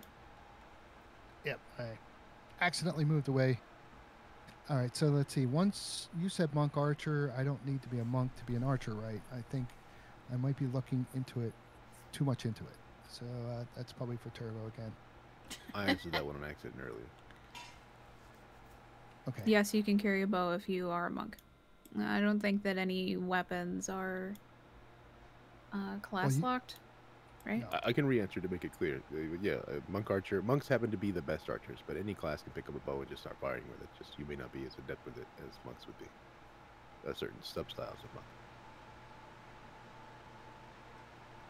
Certain classes will definitely be stronger with certain things than others, but you can use anything you want if that's what you choose. Mm-hmm. Let's see. Next question. From what I can see, it appears each style class is an endurance class. So from the 5 choices for each class, 15 total, you can then change class to 1 of 2 depending on morality, with 6 current unlockable styles total, i.e. Dire Fist has 2 auras. Change to either Saint or Swords or Crimson Hand and you lose auras. As I'm imagining, it feels like backwards progression with a small endgame variety for players. Am I misunderstanding? It's another turbo question. I can take this one for sure if you'd like. Yep. So, the substyles that exist within the paths are very much so the case that it's supposed to be an archetype, right? If it's the case you don't like the archetype you've fallen into, there are options outside of it. The subtypes or the bonus classes are more limited because they are more dynamic. So the buff that you gain is playstyle dynamic ability. So if you are a Dire Fist, you are undeniably forever a bruiser. You're not chasing anybody down, right? You're not exactly going to be able to run somebody and catch somebody down, right? It's going to be a hard time for you. Magic, you'll be very exposed to. Archers will make you into a big cushion. But anyone whose melee comes at you, right, you're going to have a fantastic time holding your ground. So you become a Saint of Swords, right? Saint of Swords is 1,000 Cuts' little brother, right? But weaker. It's a monk class that is indeed very warrior-like, has a lot of warrior-like features. And so when it comes up against a warrior, it'll feel like you're fighting another warrior. So you have this class in the monk style that is very similar to warrior. It will not be able to be as fast as 1,000 Cuts, but it can get close. So you have this class there that is supposed to provide that for you. Crimson Hand, same thing. It's an archer, but it also has melee capabilities. So while all other archers are strictly archers, this one, in the case it's closed up on, can indeed swap to melee and do a decent job defending itself. Because these classes have what I would call meta strength, in that they are strong because of their ability to swap their class dynamic, they do indeed seem to have more penalties, like not having the auras or having a higher restriction to stat. But the higher restrictions to stat are to prevent you from being too good at everything. So if you are a fabulous warrior monk, right, I wouldn't want you to be as good as a warrior, because then why is anyone a warrior? You will still be excellent, right? In exchange, you receive mobility because you're a monk. Same thing with the archer warrior. As you are a fabulous archer warrior, the last thing I would want is an archer warrior who also knows magic and is a killer mage. And so archer warriors are reinforced to be good archer warriors rather than being good archer warrior mages. Does that make sense? So the progression can feel backwards, but you lose things and you gain others.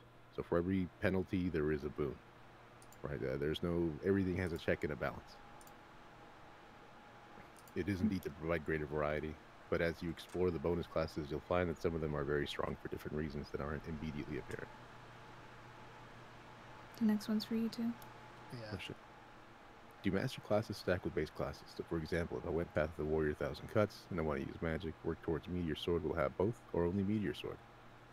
Think of the styles as something that you can go and equip at a dojo. If you want to be 1,000 Cuts, you have to go to the dojo and put on 1,000 Cuts. And you come out 1,000 Cutsman. You'll be cutting people up, no problem.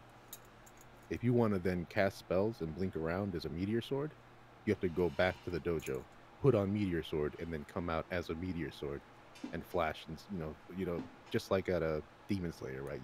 Fucking thunder breathing, all that jazz. First form. It's the whole kind of thing where you can swap freely, but they don't stack. So whatever one class has or style, it'll stick to that style, but you can swap styles freely. Hope that answers the question.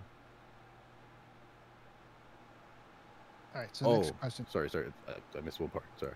All right. Mastery for the Warrior Dojo and for other dojos is a thing separate from your style. So if you become a Master 1,000 Cuts, the Master element is that you have bonus stats as well as a racial feature. For Warriors, it's Troll Blood. So you'll just regenerate blood, or by health, slowly, very slowly. It's more of a convenience thing while out of combat. Let's see here. There's also going to be some things that you can find or unlock as a master, and that's about as far as we're going to go with that. Yes, sir. So your mastery is separate from your style, as far as ability interactions go. So you can become a Master 1,000 Cuts guy and then go learn Meteor Sword while still holding your mastery title of 1,000 Cuts. All right, hopefully that answers that. Will items weapons that have been previously locked at dungeons events be available through other means? For those who can't be on the events, don't want to grind dungeons for a specific item. I mean, that is a great understanding, but what we kind of what we tend to try to do is we try to create reward systems that are worth getting. So if you can just buy them, or you can just make them, why do the dungeons? Why, why give somebody the sense of, I was lucky enough to RNG this awesome thing if we can just buy it? We realize that not everybody likes to, grind dungeons or look for things. So with that said, there are alternatives to certain things that can be earned as opposed to grinded for. So I think we sort of address what you're asking for, although maybe not specifically. There will still be things that you can only get in a dungeon, or you can only get in certain places by doing certain things. I think I can help with that. Sure. There are a lot of things that were dungeon only previously that are not dungeon only this round. So each season it kind of alters what we include in those dungeon kits, and this season will be different from last season. So if I might also add, that being said, you can always hire somebody to do that for you, roleplay it, or you can, if they get more than one or don't want it, they can sell it to you as well. Indeed. There will be a lot of things that are trade-worthy this season. Not just the currency itself, but some other things as well, and depends on what they want to part with. Do you absolutely have to choose a path immediately, or can you choose a path later on after you've had some time to interact with others and see what they're all about? I believe that you don't have to choose a path immediately. I think you always have that option, right? You never have to choose visit a immediately. dojo or an academy or a monastery if you don't want to. It's up to you. Now, again, these things are just for creating like different fighting styles, flavor to your character. They're really there to kind of enhance your RP if you want to go a specific route. If you don't want to go a specific route, you don't have to, and you can RP your character any way you see fit. In other words, there is a lot of optional content this season. My god, John's here. Will RA war paints be made available usable? Will some of the RAI's ears be made with the plant fiber for the RA fantasy? He was here. I think the eye color, I think we've said we don't care if people want to change their eye colors, that sort of thing. As far as fantasy attachments, they're going to require tickets to be able to get, again, showing what kind of character this is. I think somebody running around with, like, say, elf ears and, blue eyes and blonde hair might be a little jarring for some people, even if it's, but it might be appropriate for the theme. So we're open for, anybody just showing us, hey, this is a thing. Here's a link to the wiki or to the webpage or to the whatever article or, whatever, but, here, this is a thing. Let us prove it. These are the things that I want. Please, can I have them? And we'll say, absolutely. So I don't think any of the RP aesthetic stuff from RA is locked. However, all of the Grimm's ones are. Everyone knows. Not everybody knows. Yeah. I play You'll not be able to craft body attachments from Grimm's. It's something that would be ticket only. Yes, Bella's. We're going to, we have a tailor in town. We're going to do our best to make sure that that's all inclusive. So if you want particular outfits that you want, they'll be purchasable in town. We're going to balance them so they're not super expensive. And you can go there and do your shopping. Okay, so next question. Everyone knows I always play a solo character. Am I correct in understanding there will be pre-made rooms? All I need to do is decorate. That is correct. There's apartment buildings. You just take an apartment and decorate it.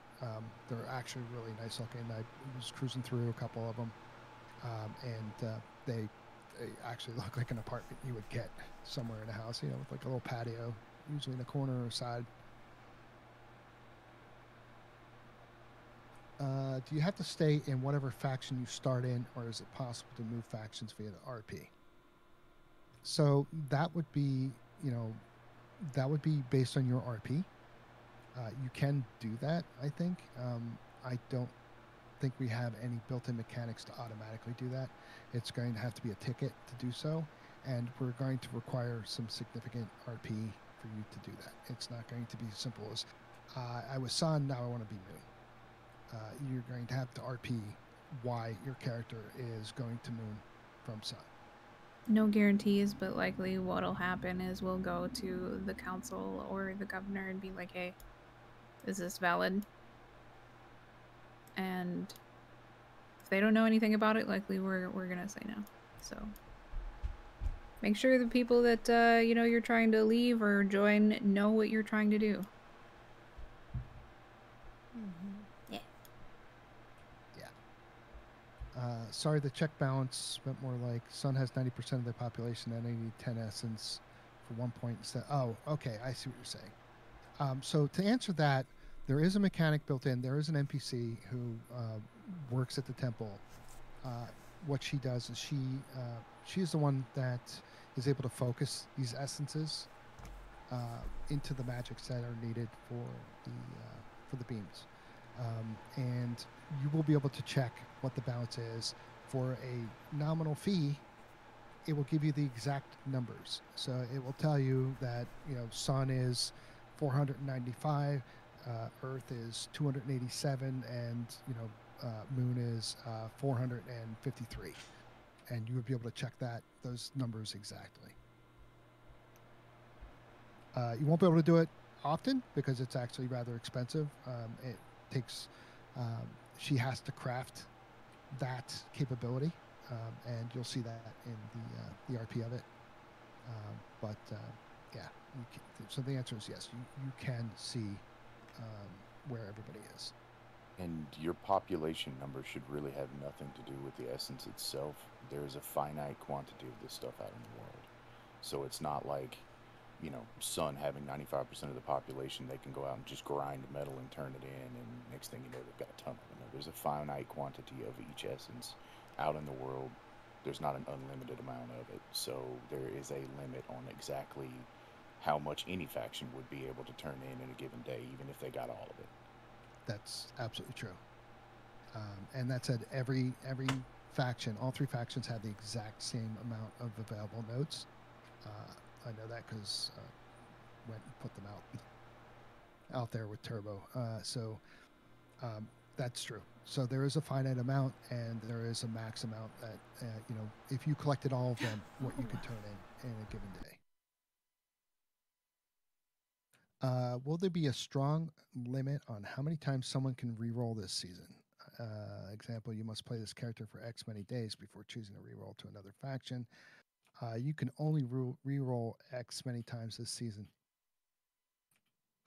That's a tough question. That's telling people how they can and can't RP and what characters they can play.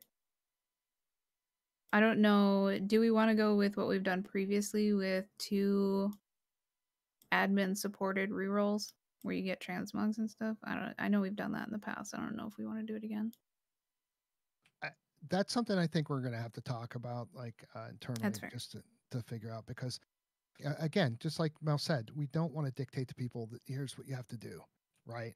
But on the other hand, we realize, listen, when you start RPing with somebody and then suddenly they just boom, they reroll into another character and they're just gone, that it stops your RP dead in its tracks. So we get that is an issue. That being said, there's also a lot of progression in this season. Not only, as a group, but as an individual characters, there's a lot of progression that will be happening. So every time you re-roll, you're going to be resetting all of your progression, not just your RP. And so that kind of leans itself in the direction of that may not be something you want to do 35 times in a season. But I will say this. When you re-roll, you're going to lose all of your money in the bank. Braxton's Pokemon so, shut up bathroom it's stuff. going to be kind of self-punishing in a way. That it's going to be very difficult to keep all of your money. Money doesn't stack very high, and it weighs quite a bit. So you're going to want to put it in the bank. And, re-rolling is going to clear all of those things. So like Shark said, your season progression is going to reset if you re-roll often, and you're really not going to progress very well.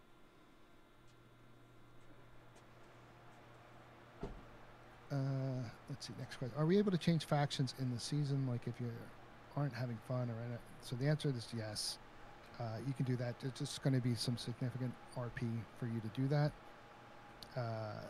To change factions. It's not going to be like just one day, boom, I'm in Moon. You're going to have to RP that transition. And I also want to say, there is no defined neutral faction. There is no defined neutral faction. Mm-hmm. The faction is how the players make it. That's it. Yeah, exactly. We definitely want to reiterate. There's no neutral faction. So there's no going one faction and they're declarative, the neutral faction. That is, every faction is going to have an incentive to want to gain an advantage over the other two. It's just a central city. Are gnomes just small elves? And our workshop is just for the clan that lives there.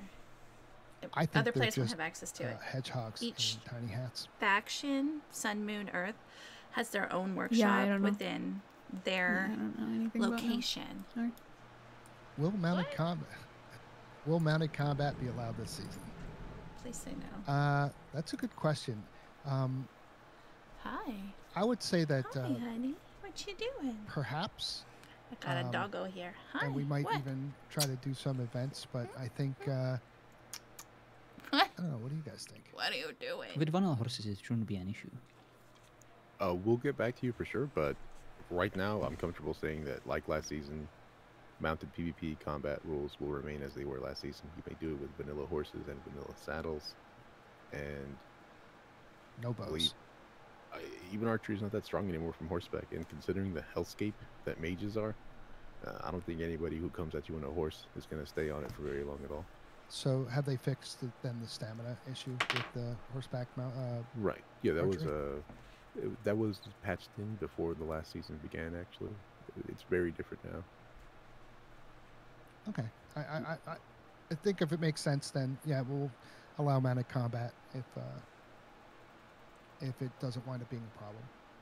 Keep an eye on world updates before the season starts. There will be like a quick overview on what the world is as far as rules and banned box items and the like. And just keep an eye out for that announcement, and we'll confirm the answer to that question there. I think the next question is for Turbo. Question from Rose here. With the daily quest for mastery and being able to swap classes at will, can you theoretically do dailies for multiple classes at the same time? For example, start off Phoenix Flame, do the daily, swap to Frost Dragon, do the daily, swap to Clear Mind, do the daily. And now have 1 to 30 follows in the same day. So by day 30, I can master multiple classes. Rose, not to worry, I thought about this. And so no, you can't. There is a cooldown to doing dailies. So if you are, as you start Tempest Song, and you go do your daily, and you're like, I did it. I did my daily for Tempest Song. And you go swap styles, and you go try to do your daily again, you're still on cooldown. So you will not be able to do your next daily until your cooldown is up. Uh-oh, that command's not working. All right, so the next question, due to there being no AOC, will the attributes points drop to vanilla amount? The answer to that is no. We have put in our mod. Actually, Stormy, you want to talk about it? Yeah. So in the mod, you will be able to achieve level 80, and you will actually have more attribute points than you would with AOC. And we have backpacks.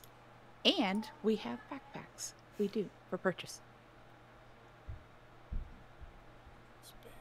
There you go, burger for you. All right, I'm still in this town hall. 2 types of backpacks, and you will be able to find them, and they will be for sale.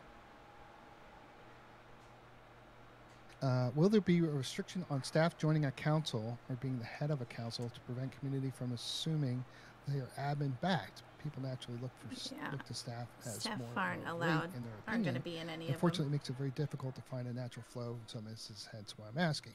It's an awkward question. I apologize for that. Hope it makes sense. It does make sense. So, like I said, I'm going to reiterate that there's going to be no staff other than story crafters in any of the factions. We are all going to be in a faction that's called Tenon, which we live in the Celestial City. We kind of do our own thing. We are available to RP with at any and all times. And we are just going to have our own little stories and do our own little things. If you Grin, will you do faction? And we are completely, we are Switzerland. We are neutral to all 3 factions. Our role was to make sure that people get evacuated here and things are set up, and to try to help investigate the mysteries of what's going on, and just basically live our lives, right? Our best lives. Why isn't that working? The only staff that's going to be in a faction are the story crafters, and again, they are not leadership. We're not going to prevent them from being voted into a council, but they would have to be voted into a council like anybody else. So if people decide they want them on the council or want them to be a governor, that is completely up to the faction. That is not something that's being designated by staff. That being said, sorry folks, just because we're a neutral faction doesn't mean that we can't kill your ass. So, watch out. And don't antagonize. John's he's gonna work on us not being neutral. But the idea is we're a neutral faction. We're not taking sides, but that doesn't mean we're going to be pushing. None of them are working right now. I think that's what John was saying. Sad yes. face. Doesn't mean I'm not going to sell you some sushi. Well, yeah, neutral. He's going to sell you bad sushi. Going to sit around and be pushed around or anything of that nature. It doesn't mean we can't defend ourselves. It just means we're not going to take anyone's side. Exactly. Also, the idea behind the 3 factions, we wrestled with this for a while, because one of the problems was last season is that people wanted to RP with people from the other faction and really couldn't, because it was set as a conflict right off the bat, and there's no real I don't know why it's immediate not working. reason for a conflict to occur.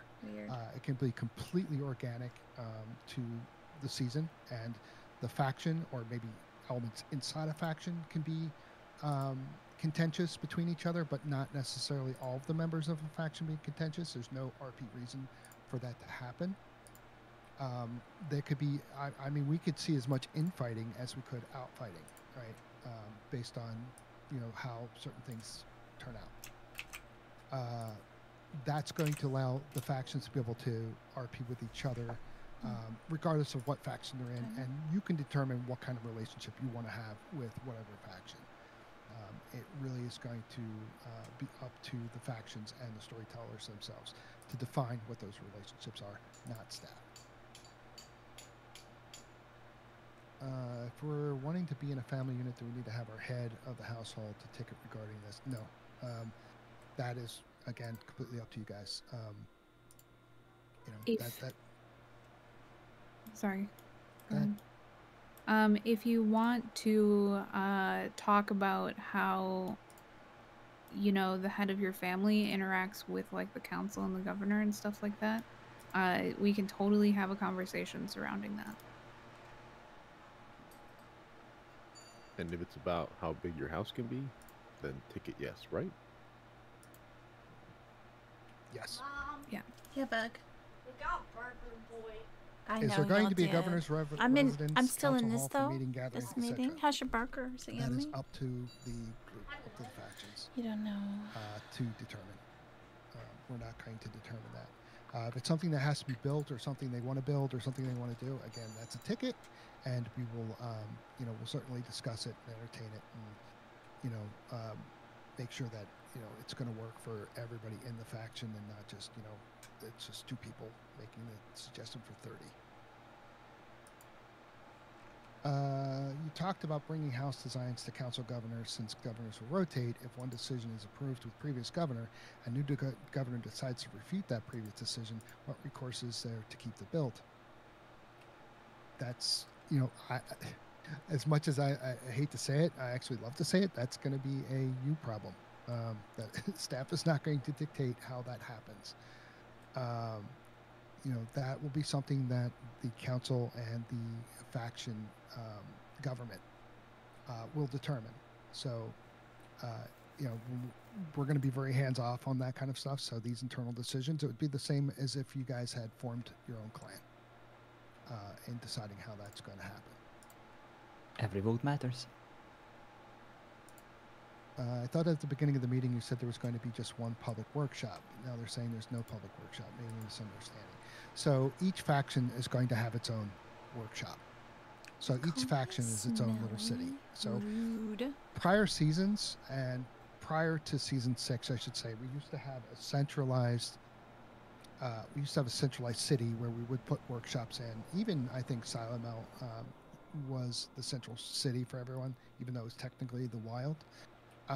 We're not doing that, so there's not going to be any workshops in the City of Hope. All of the workshops are going to exist in each of the faction halls or each of the faction areas. They're going to have their own public workshop. When we say public workshop. I hope that answers the question. Okay, so please explain the progression system for towns. That has yet to be mentioned outside of you can't have good crafting stations unless you progress at the time of writing this question. So primarily the progression system is going to be being able to earn these crafting stations. They can be purchased once you have hit a certain amount of tier of essences that you've turned in.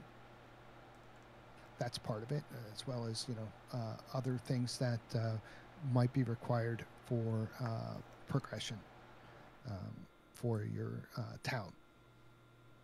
You're going to want to go find your thralls, that sort of thing. I hope that answers the question. There's really not like a strong dictated progression system for towns, so to speak. There is one thing. Yeah, please. So all the best stations, as in the ToO Stormy stations, right, will require you to progress some amount of money together in order to achieve. You can't just go craft them. They will be craftable through a purchase. So your faction want to get money together, go out, find this vendor, decide who's buying it, decide who's making it for the town, so on and so forth.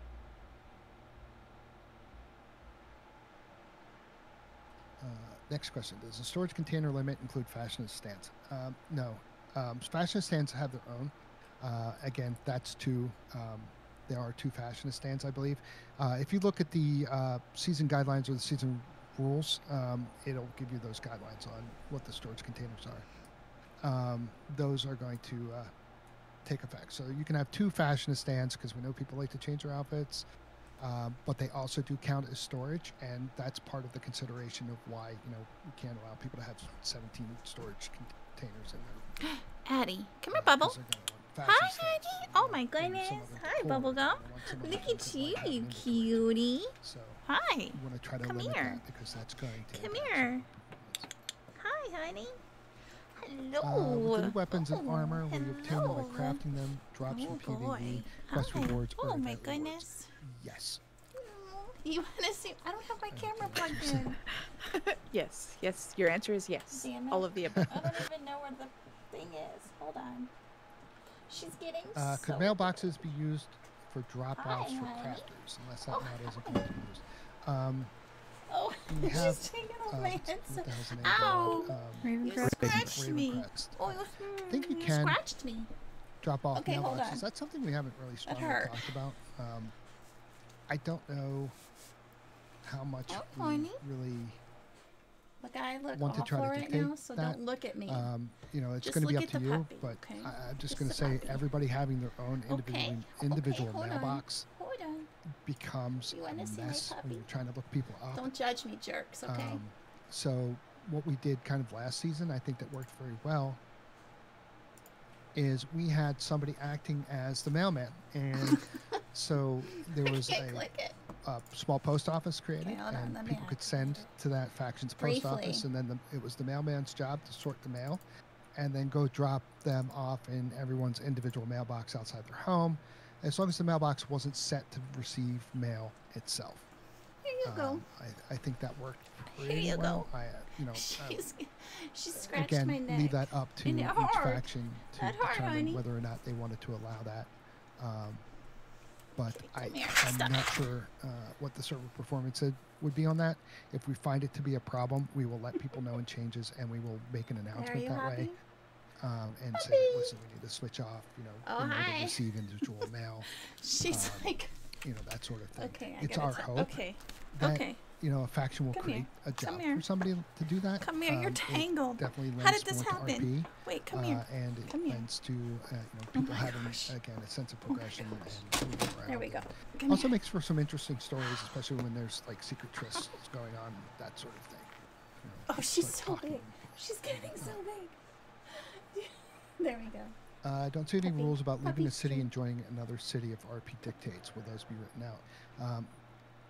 Or if there are rules somewhere, we can get them on the Conan pages without with the other rules. So again, you know, it's based on it's my donut. Having significant RP, and it's just there's so many variables there. I don't even know where to begin to try to write that out. Just as you know, as long as it's not, hey, where's Rose? She was here yesterday. Now she's over a moon. I'm gonna put this back on. You know, we don't want to see that. We want to see like a transition and a reason for you to be switching from one side to the other. I was just and showing I think that my the people puppy. you play with would also, you know, want to see that and benefit. She's climbing on me. You know, my that big girl. they're seeing a transition and have an opportunity to, you know, RP out your character as opposed to just one day you're there and the next day you're not. You know, we all know that can be jarring. No, you don't need more cam streams. I hope that Trust answers me. that. I'll give you puppy streams. With admins taking a backseat, will there be a complex goal-oriented PvP battlefield set up this season? No. There may be. It's one of those things that because we don't know what's going to happen and we're not dictating what's going to happen, we really cannot be as what's the word I'm looking for? Preemptive as we normally are. So normally, you know, we get complaints and we get compliments on this. You know, so it's kind of all over the place. Look. But typically, we would have a story, and the main story arc would go a very specific direction. I don't. And it would go that direction because sometimes it would take us up to 2 weeks to be able to build a dungeon that was thematic and went along with how the events were occurring during the season. Oh my but gosh, again, it would take Addie. 2 weeks, so we would have to know 2 Come weeks here, in then. advance, and we'd have to stay strongly to that theme because. You know, Come here. you You want in the want camera? somebody ruining 2 weeks Come of here. work on a whim because Let's they dip her kind of butt. decided to Rose, go. I'm right here. No, it's not like that. Can you see So you see we her? might have something like that. We might have battlefields. We have to wait and see.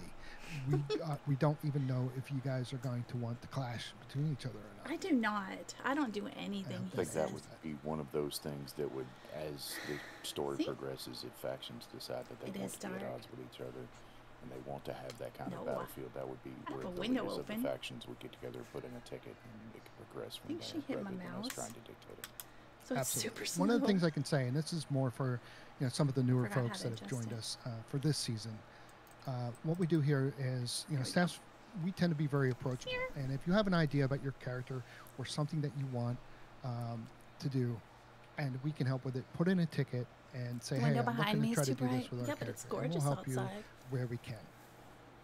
We also have a Patreon, and our Patreon, one of the tiers is to have an event, a staff event, where that is something that is tied to your character or your group of friends that are tied to your character, not necessarily the entire server.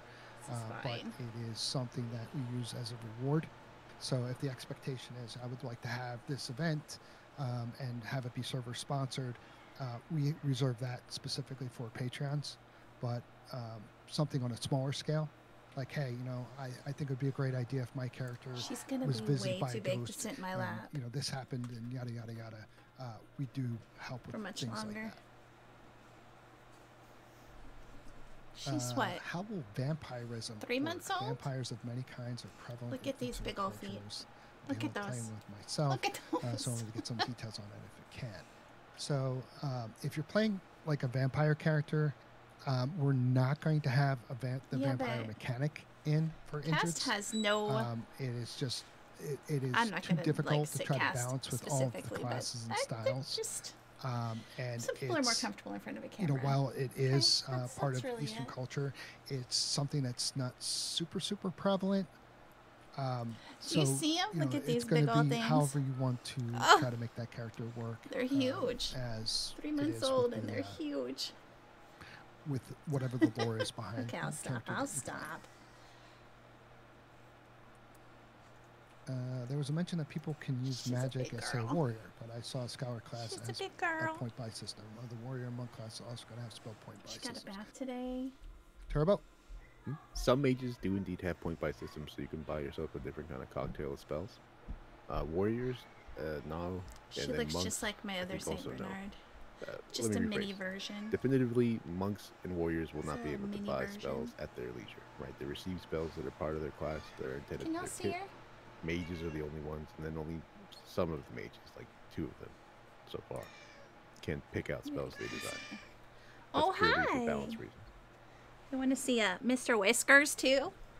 There may be opportunities later on in progression throughout the world that he won't stay. Other opportunities to learn. Where's Neppy? Yes, we're just not going into that. Yeah, we're not going into a lot of detail about it. You're going to have to discover it for yourselves. Big old boy. Don't look at his butt. Can we see the locations of the cities? I think I can throw the map up here. You want in there?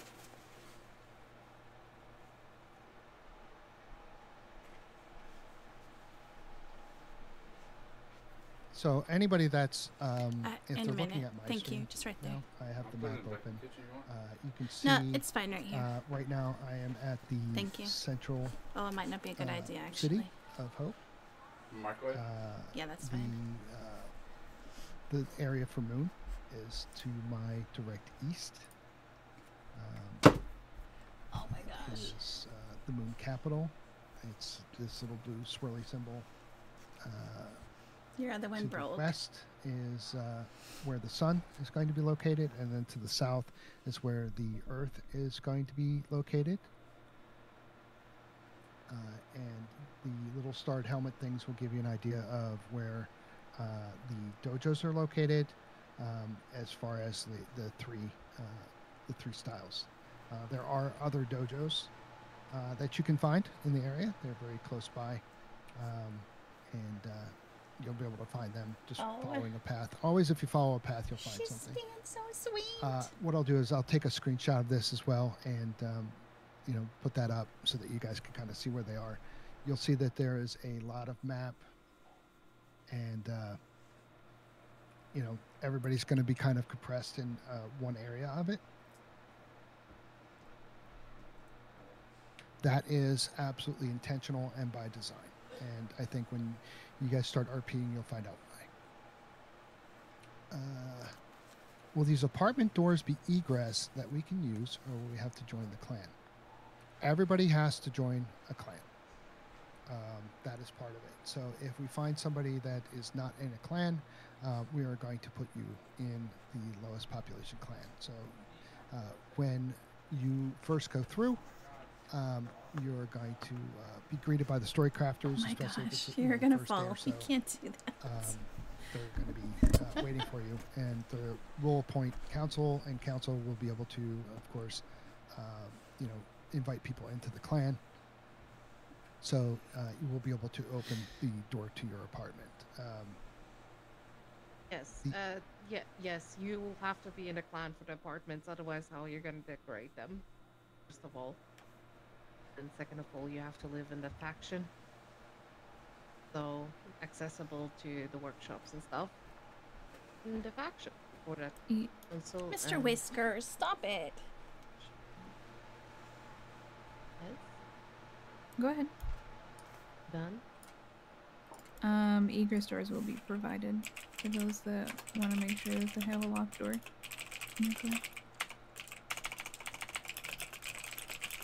Not a big deal. Yep. And we will still come and knock down doors if we need to, so just so you know. Will everything for the new cooking be obtained by harvesting out in the world?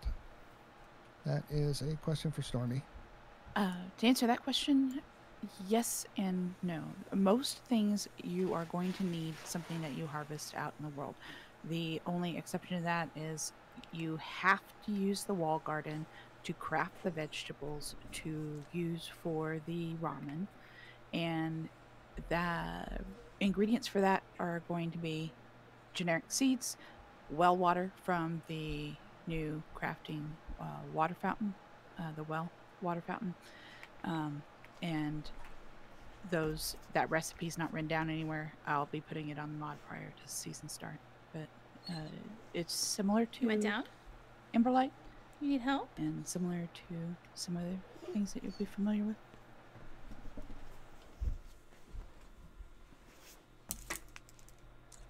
All right. What would happen if one faction decides to be a pure antag type faction, and they start stuff with either faction or both, and they get destroyed, not meaning all of their buildings, and they decide as a group the right thing to do is to perma the vast majority? What happens to that faction?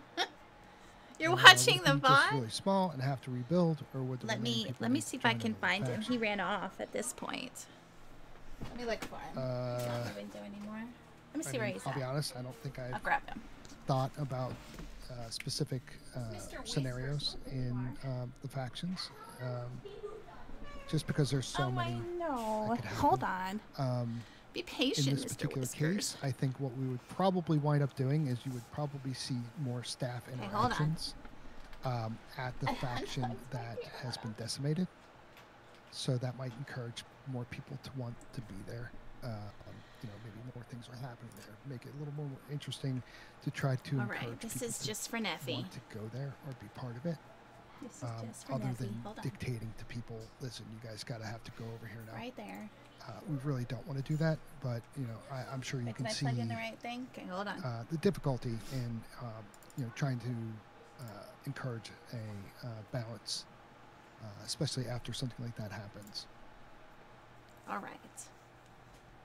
We would hope that people would just want to either roll in or want to. He doesn't like to be picked up. We know that some people like to make sure that things are balanced. If they can pull it off without, with their character story and, have it reach a conclusion and then. He does not like to be picked up, so. Create that big balance. Old boy. I hope that answered that question. That was a hard you missed question. his butt. What bug? Okay, so the next one. If it hasn't been answered yet, last season in Starfall, we had some problems with people taking his a lot of materials. Still in my face.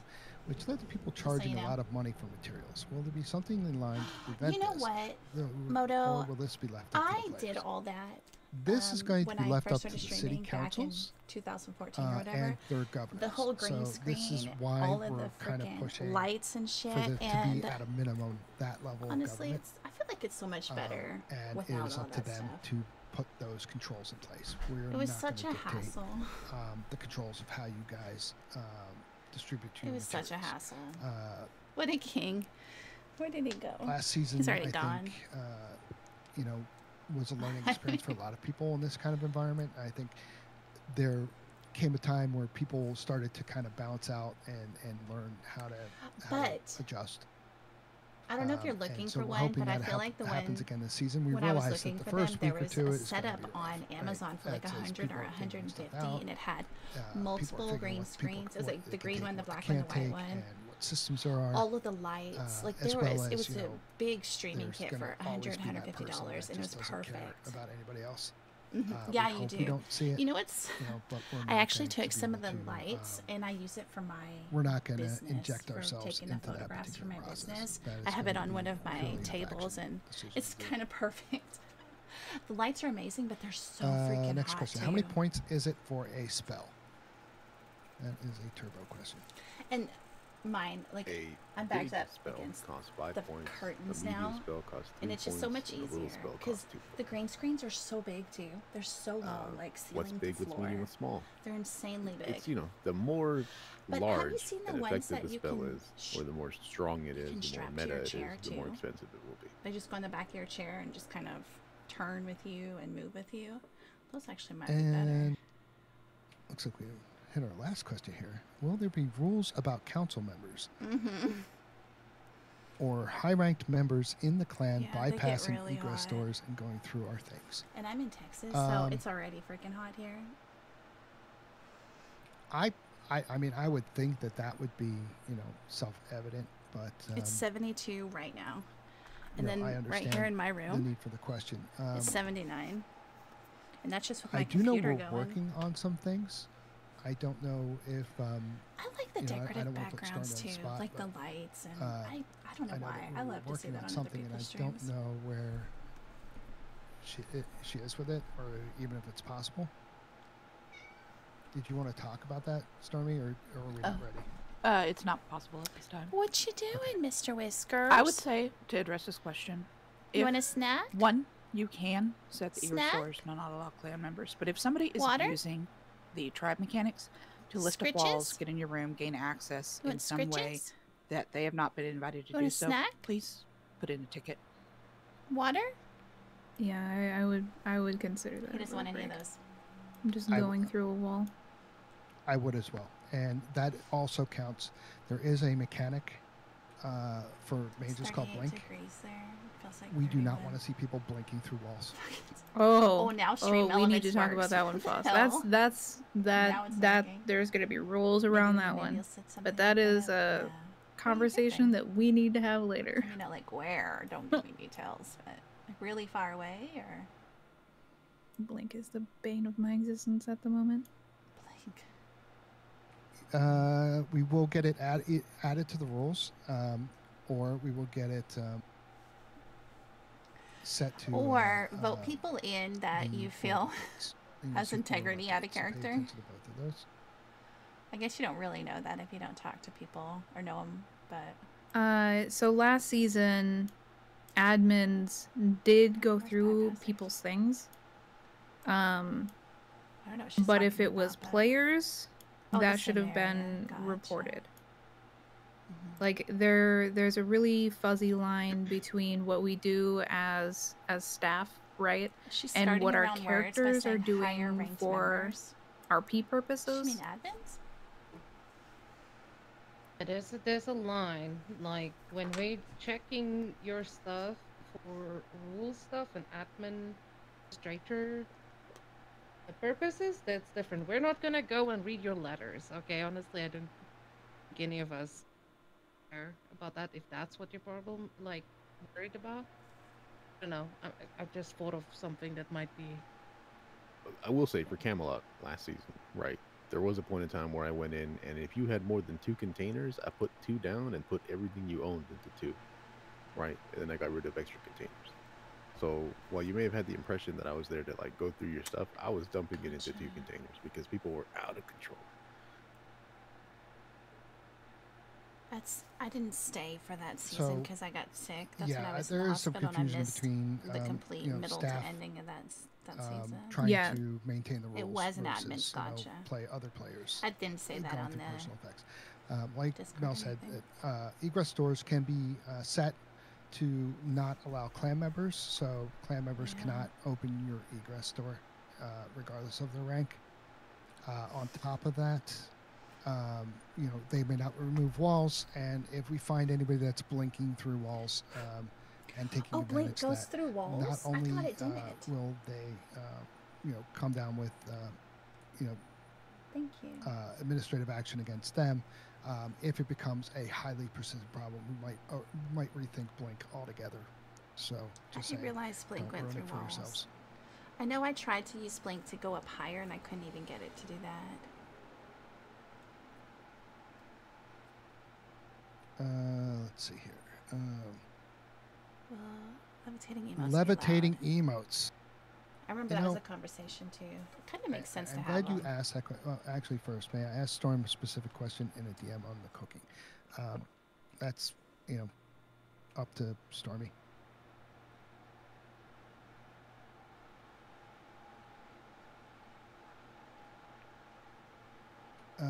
You can also just put in, Lindsay, you can put in a ticket if you wanted to, if you have very specific questions, and we'll make sure we get them answered. Stormy answered. She said DM away. Okay, so will levitating emotes be allowed this season for meditation spirits? There are so many cool things that she made. And I sigh because I really don't want to see people using that as their primary mode of transportation. If I find like somebody levitating everywhere they go, that's going to annoy the crap out of me. I can tell you that right now. And I think it will probably also annoy a lot of other people. Me. We do want people to be able to appear to be levitating in meditation in front of a Buddha or in a temple or in an appropriate place. You know, riding through the middle of town, you know, or going down Main Street, or, you know, that kind of thing. We would like to try to ask that you keep that to a minimum. Mr. Whiskers. I hope that answers that question. You want some pets? Any scritches? Because again, it is immersion breaking for a lot of people. Come you know, here. that kind of thing. Is there tea in the mod as well? Also, will we be allowed decorative items like kitchens and things, if not the stations? So yes, there are decorative stations. There is a lot of decor in the mod. You want up here? Actually, no. I don't know if you want scritches? Stormy can talk. So what I can do is make the stove and icebox decorative. If you guys want to decorate kitchens with that, that's not a big issue. Yes. There will be tea in the mod. There is currently not, as I'm doing a bunch of stuff. Oh my God, Paragon. There's jasmine tea at the moment, which is why you can gather jasmine through gathering yellow lotus.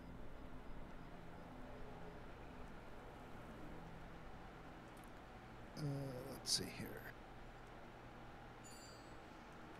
I thought us magic beings kind of lost our magic, but we can levitate. Can Kitsune change into foxes as well? Can some yokai go invisible? We're not going to allow anybody to go invisible. That is just something that's not going to be allowed. It doesn't do anything for RP if you're running around invisible. It doesn't allow anybody the ability to react to anything. So that's, you know, that's going to be a no on yokai. Transmogs, yes. Transmogs, yes. Invisibility, no. Kitsune change into foxes. I don't know if there's a fox transmog with Indrids, or the ability to shift into a fox. It'll be through Exile's Extreme for sure. Yeah, but just not through Indrids, like where you poof into a fox, right? Right. Yeah, it's the equipable skin. And if I see anyone running around invisible in one of those transmogs, I'm going to get very upset. Invisible? I think I'm confused. And I will push for the hardest punishment the rest of staff will allow me to do. So, don't do it. Where? Okay, never mind.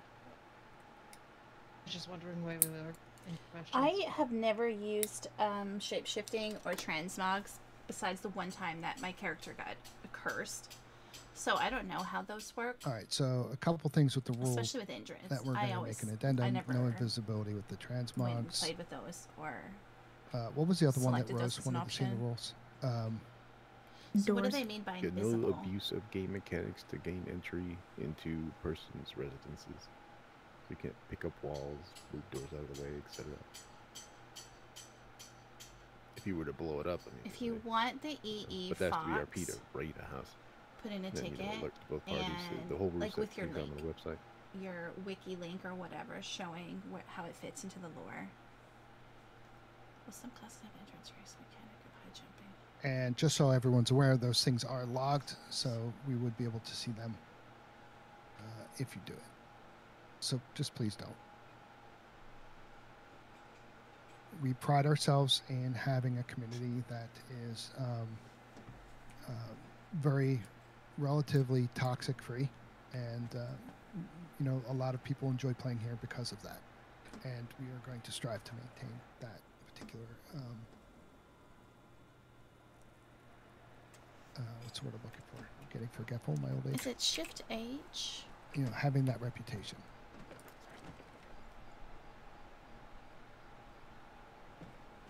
Okay. Shift R. Magic beans, luster magic. Nice abilities, emotes. So yes, you can turn into foxes if you have that as your, you know, as your character. There are also attachments that are available, like foxtails and ears and things like that. If you wish to go that direction with your character, just put in a ticket. How do I turn off their? You know, let us know exactly what you want for your character, and show us like an example of what that character is in a link or whatever, and we will put those transmogs into a locker for you and give you an address for it and a combination. Are we allowed to have a small cook space in our homes? I thought I asked earlier for things like burritos, etc. It's an E, and it's an E, but not entrance. Can I answer that one? Sure. Each faction will have a small little kitchen area. I think it's a. I don't know. It's up to you guys. But I don't think personally it's a big issue if it's like one stove, maybe. But that's it. Sorry. No, go ahead. Some of Stormy's mod pieces are also stoves, though, as well. So it's one of those things where you may have like a. It's crazy how you have to turn it off in two mods and vanilla settings. Can we get a mod to override all the nameplate options and just turn them off? You can have the decorative ones in your home, so that it's not a workstation, but it is giving you that. It is giving you that aesthetic. Right. Will some classes have entrance race mechanics for high jumping? Totally okay if not. Just wondering if it's a thing for like ninjas or what have you, since we're using the races for classes. You want to take that one, Turbo? Gotcha. Depending on mastery ranks, your racial abilities can be a little different. Right? High jump right now is handled through sigils, but it may be the case we go back and review and decide that high jump mechanic through injuries is more convenient. As for at this exact moment, it's planned for a monk class. I just haven't implemented yet.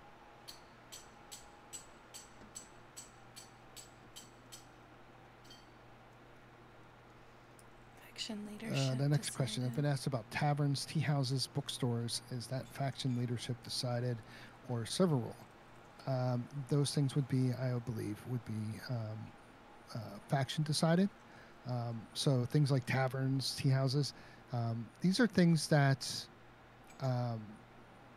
would require additional builds. They're going to be a ticket that you're going to have to put in.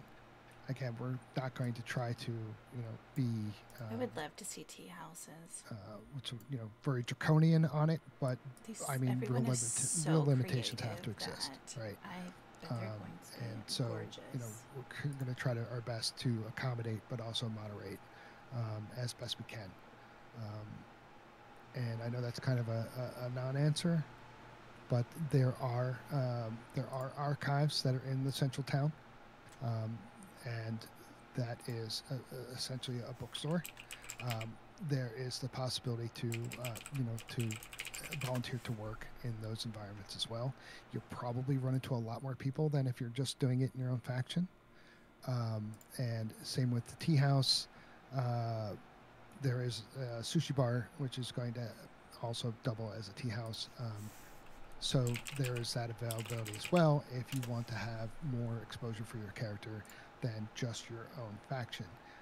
If it's stuff in the faction that can't be leveraged, or if one of the buildings or something wants to be added, that's going to be a city council and governor decision, and then them talking with or putting a ticket with staff and saying, hey, we want to do this and we want to build this here and we want it to be X size, sort of thing. And then we'll look at it, and then we'll look at the server performance, and we'll look at the performance in the area, and then say, yeah, we think you can do that, or no, you guys are like literally at 20 frames per second, so adding more buildings wouldn't be a very good idea. I hope that that's how we're looking at it. Will this archive we have heard about a few times not carry any smut? Just asking for a friend. Paragon, you want to talk about that? I'm just going to leave it at this. There is a quite intricate way to get into the basement. Oh, there you go. That's so funny.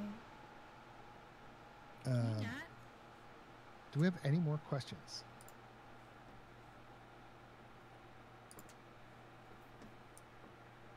If we don't have any more questions, what we'll do is we'll wrap it up. We will, ask that you guys pay attention to the, world updates. It's kind of a non-invasive way for us to be able to inform you on things that are changing, and you guys can get up to date on it. Also, I've put in some answers to some questions in the staff communication section, and we look forward to playing with you all next week. We still have a lot of work to do. We'll see that we've been on almost every night, and we're trying to make it a smooth launch. And we hope to all see you then. Wait, okay, another question. I know building plots are set, but if there are larger trees near the main towns, could a treehouse platform be considered?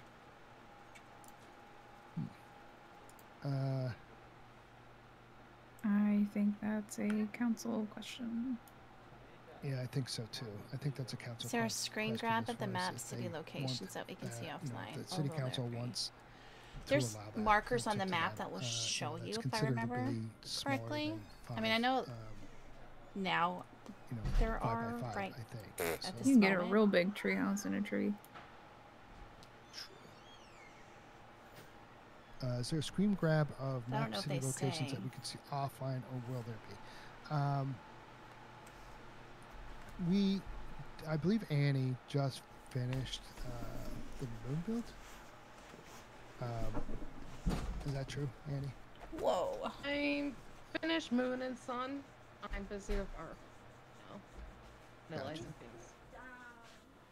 So we didn't want to put screenshots up prior to their being built. We want to make sure that. I think they were referring to the map What's itself. Up, bug? Come here, baby. Are you leaving? The city locations, I'm going to put a screenshot up, and it is on my stream. If you look back, I did post it for a little bit. Paragon, no. Oh God. Oh boy. Oh my God, can you hear me yelling at him? Yes. With the Naruto run. But so yeah. I can hook you up at the tent. Will Stormy, Annie, and Mel be available to build my house? Absolutely. No. If they want to. You said yes. I just answered that question, and it's an absolutely hell no from me. I'm sorry, but not sorry. John said he'll build your house pre-fund. Oh my God. I am as good at building houses as I am with killing horses. There you go. Can we get a shoot on site for Naruto Runner's Rule? What? Yeah, I don't. I hope we don't see that kind of thing, but you know, we get the meme. Yeah, too bad you didn't turn around. Also, you know, if we hear certain phrases mentioned, staff's going to kill our kitsune. I'm just going to say every time we hear it. So don't say it. Say it. Know what it is. I'm not going to mention it to encourage it. If we hear it, we're going to be very angry. So I'll leave it at that. Don't say it. Need to give me the memo. I'm clueless. I will update you. You are later. a very notorious person for it, then, for sure. Yes. Oh boy. What? Well. I will murder you, Turbo. I think we've devolved out of town hall mode. Yeah, if you guys have questions, want further clarification on something specific, let us know. You can post in any of the question channels, put in a ticket. We're here to talk. If you think that you know, something could be more beneficial in a different way, just that's one of the things I can add, and this is for newer people that, you know, are just joining us for this season that don't really know the staff here that well. We tend to pride ourselves in being approachable. So, you know, oftentimes you might find us sitting in a chat channel. You might find us playing a game, you know, something like just trying to, you know, take the edge off of what we've been working on. You know, we invite the community to come play with us or do stuff with us. And, you know, I think majority of people will tell you that we're extremely approachable as far as staff is concerned. So we want to encourage that. You know, we don't mind talking with people and interacting with our community. With that said, if you guys don't have any more questions, we're going to conclude the town hall. You know, some of us have to make dinner soon, but you know, I know later on I'll be hanging in the probably the voice chat where people want to shoot the breeze or have additional questions or that kind of thing. I think we're going to hit the lounge in a minute. I want to thank you, and thank you all for you know, joining us or looking to join us this season, and we hope we meet your expectations. Thank you. If you have questions, drop them here or throw up a ticket. Military talk. Oh boy. Go ahead. Good thing you have that tiny dragon holding up that side of your face. Look. All right then. Okay, that was fun. Bye. Bye.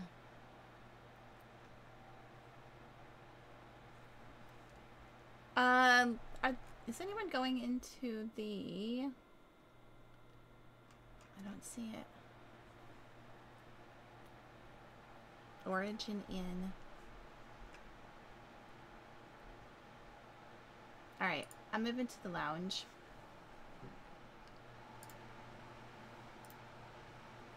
Because I don't think they're moving into the mod chat.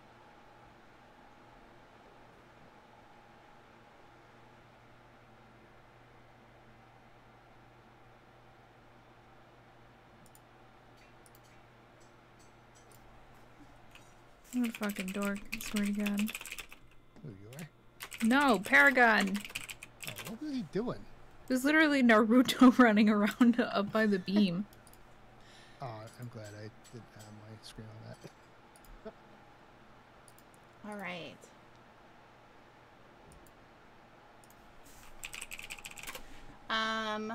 Now we can get into the spicy bits. Oh boy, who just said that? Araku? Yeah, now you can actually talk to us. I really want to show y'all stuff, but I can't. Also, contained. This is what you saw in the video, though. I need to go back to my room so I can log out. Never mind. Hold on, I gotta leave now. Hey, get the fuck out of here. Get the fuck out. Did those things get turned around? Oh, I gotta. What things? The those freaking EE things. It's fine. Oh, the sideways. It's my room. So yeah, yeah. the Shanmen. Oh no, all of them? They all turned 90 degrees sideways. I used a lot of those, bro. Oh. Is there like a particular time that you want people to start putting their character stuff in, or can we just do it whenever? Whenever. Do it whenever. There are people that if you guys are gonna put in transmog requests, I see what you mean. They weren't flipped on their side; they were rotated. Do it now. People are already putting them in, so might as well do it as soon as you can. Degrees. Damn, nice update, dude. What the fuck? Yeah, fair enough. I'll just leave them like that, dude. Quirky. All right. Yeah, there's people that already have like their stuff set up in lockers, so. Oh shit. Well, mine will be super easy, so. I mean, none of them, like, none of them are any particular challenge, right? It's just search for the item and spawn it, and then put it in a box and put a code on the door. Like, it's pretty easy. That's not the backpack. I was grabbing one to see if it was it. So don't. That's it's white before starting. This is the stupidest bug I've ever dealt with. Dude. What the fuck? Are you going through the dojos? Well, I'm doing the city first and then dojos. Every gate has one. Every path has one. Alright, I'm going to the lounge.